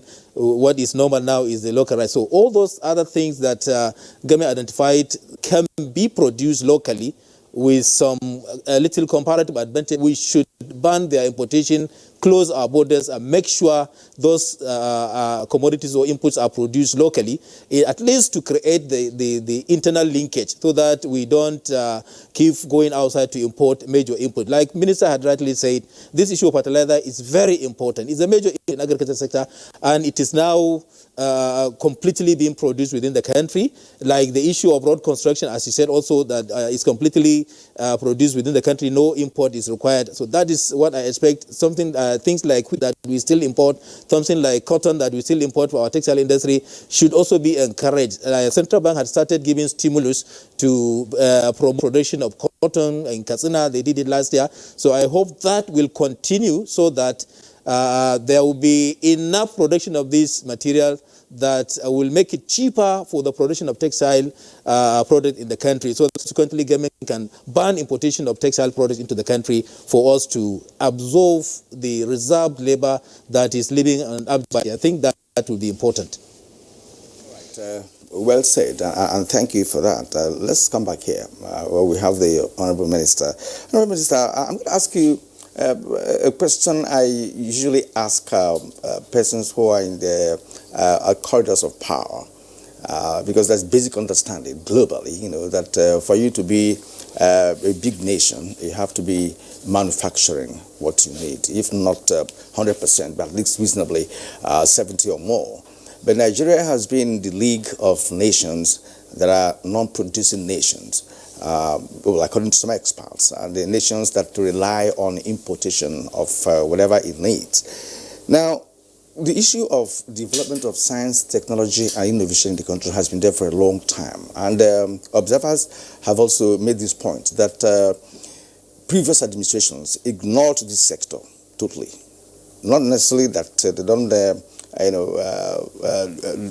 do something to see how the sector could grow, but then it was not sufficient, to put the sector, at the very level it should be, if we are talking about producing or manufacturing what we need in this country. But this administration really stepped up when it comes to the issue of budgeting for science, technology, and innovation. But today, madam, we have several research results that are domiciled in certain high institutions and, of course, research institutes that are not harnessed in any way. Understandably, government cannot do that alone, so it requires a kind of intervention from the private sector and all of that. But government also has to, facilitate that, right?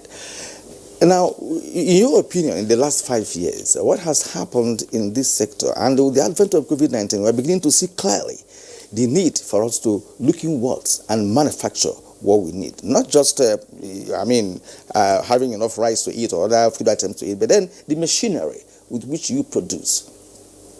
Well, thank you very much, Cheryl. You must invite Dr. Ogbonne, Minister of Science and Technology, to tell you about all of the innovations that have been done.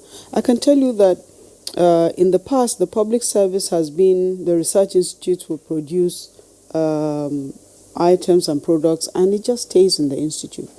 And since this administration has come, there has been several copyrights that have been made for prototypes that have been produced. What the ministry is doing, Ministry of Science and Technology is doing, is now partnering with the private sector so that we can have uptake for this research results and commercialization of these results. Several institutes that we have within the country have made very, very groundbreaking new equipments. For example, Nasani has produced a voting machine, a registration and voting machine that is done locally here in Abuja. They have been producing solar panels from scratch. They've also produced this walk-through sanitizer. So there are several innovations that have been done.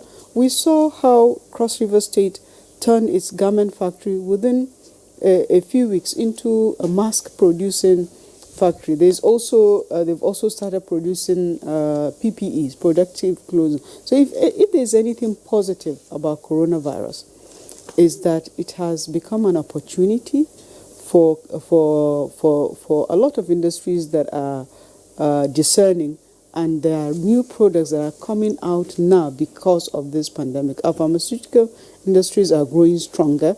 The manufacturing sector is producing several things that we were not producing before, but which has come as a result of the opportunity that coronavirus has produced. One major thing for us in government is that we have seen this crisis, through this crisis, the level of decay of our health infrastructure.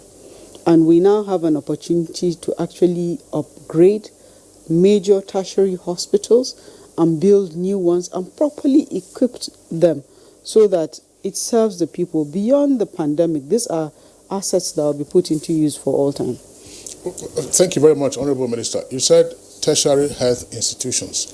Please focus also, or tell your colleague to focus also on primary health care. You've forgotten about the Basic Healthcare Provision Fund, precisely, which is now in effect, which on a monthly basis gets 1% of the revenue that is targeted at the very primary level. I was just saying that the pandemic has shown us the kind of decay that we have across all levels of hospital. You know, federal government is responsible only for the tertiary, but it's providing direct support to the state also to help upgrade its general hospitals, and the Universal Basic Healthcare Provision Fund is already in use, is for the primary healthcare level. All right. Thank you very much, Honorable Minister, and indeed the other guests. We have plenty of tweets that have come in already. Killian and I will go through those tweets, and then we return to our guests to get the closing thoughts. This is from P.A. Oyebanji. The safest and most reliable is for a man to produce what he consumes. COVID-19 is pointing all nations towards self-reliance.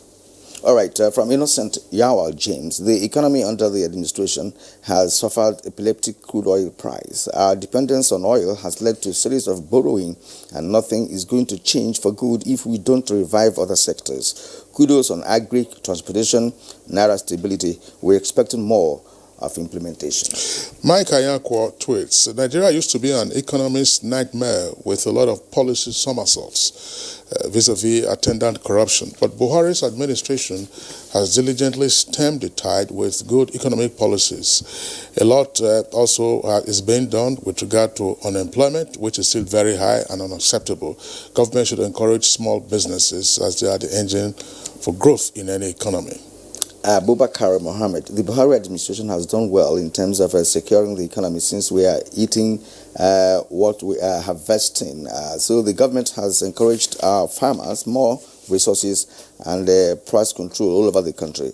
God bless Nigeria. All right, let me skip to Nandom Wuyep. Nandom Wuyep says, Nigeria is indeed blessed with inestimable natural resources as we regard and place value on what we grow. Nature will, of course, give us amazing results. The land will remain evergreen. Mutana Farouk, Buhari's administration has ignited so many economic programs and policies which have immediate and remote economic fortunes and prosperity to the well-being of Nigerians. Some of those robust programs include CBN lending and social investment program, revitalization of agriculture. Steve Bond tweets, diversification from oil to agriculture is good. but the farms are no longer safe. The government should secure her people. Jack Solomon, the Buhari-led administration should continue to set the country on the path of stability, growth and prosperity. This government must do more to diversify and grow a productive and competitive economy with far fewer resources. Festus Akimboyewa, the economy has been doing fairly well under President Buhari. Improvement in ease of doing business, clamp down on smuggling, investment in agriculture and infrastructure are all helping to boost the economy, but unemployment rate and poverty rates remain high. Let me take this Comrade Ngala. It says, before the coming of President Buhari to power, the economy of Nigeria was nearly collapsed due to corruption and other related matters. But 4 or 5 years now, the economy is stable. All right. Dele Jack Solomon, we already had one from him. But let's skip and move to the other. But that's an interesting one for you because it's talking about science and tech and innovation. Go ahead and read it. All right. Now you want to take that satellite or something? Okay. Regardless of the present state of the economy, the government should continue driving its agro-based industries, technology and innovation, solid minerals, and a vibrant creative sector. Nigeria can then harness the energies of our entrepreneurial youth to deliver the promise of our future. Now, Ademu, economic diversification is one of the vital means of any nation's development, and the Buhari-led administration is doing quite well in terms of agriculture and mineral exploration. Yet, more needs to be done to avoid further escalation of economic recession in the country. Ibrahim Bello, there is a need to put think tanks together to work out possible means of getting out of the woods, looking at the blow on the global economy by the pandemic. Cecilia Koroma says government needs to increase support for MSMEs that remain greatest job creators. So we only hear about huge funds set aside to support SMEs, but don't get to access them. I have letter of approval from a bank since last year for CBN dedicated fund, but yet to access the money. Additional Kende says COVID-19 support is not working at this crisis period. 5 and 9% interest rate, the collateral is not achievable, SMEs are dying. What happens to programs like You Win, and what is your ministry doing to have a program like You Win for SMEs? Okay, Bello, sorry, Yunus, for the benefit of some of us that don't have sound knowledge of how government works, can Minister of Finance explain why borrowing to finance budget every year when oil sector, customs, FIRS, etc. Are generating revenue? I think she did that, in her opening remarks. Yes, of course. And Professor Baik Obadan also expatiated on that point. Honorable Minister, very quickly, we're getting pressed for time. It's been very interesting, having all of you as our guests. We say buy made in Nigeria. Buy made in Nigeria. But the fuel that we use in Nigeria is imported. When are we likely going to see refined petroleum products in Nigeria? That is one. Allied to that, it's always a hot and delicate political issue. Or can we continue with the current regime of fuel subsidy, also known as under recovery? Well, I'm sure you all know that there is a 650,000 barrels per day Dangote refinery that is at a very advanced stage of completion. Our hope is that if not this year, that next year, that facility will start producing refined products so that we're buying from that refinery. Their target is this year. They're starting the fertilizer component of that facility and also other petrochemical products. But refined products itself will be 2021, and we hope it's realized. When that happens, what it means is we'll buy from the Dangote refinery. Our cost reduces because we will not be incurring expense of international freight, and so therefore we'll have made in Nigeria PMS that will be used in the Nigerian market. But there was a question an issue that was raised in some of the inputs that came about small. What are we doing for small MSMEs? Yes. Again, let me say that when government says you don't have to pay tax, that is a huge fiscal stimulus. So when we say SMEs that have turnover of less than 25% pay zero taxes, it means they retain whatever revenue they generate and put it back into this investment. And when we reduce the next level 25 to 100 million will reduce their taxes from 30 to 20%. That is also a huge incentive for those businesses. We also hope that by these tax rebates that have been provided, that the large informal sector will not be encouraged to actually formalize.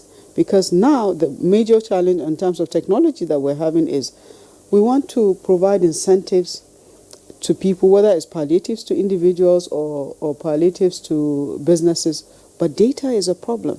When you're informal and you're not registered, then traceability becomes a problem. When you want to give support to the poor and the vulnerable, and you're giving it in cash, that is not desirable at all. So we're now working to make sure that we fast-track the national identity process so that every Nigerian has a unique identification number.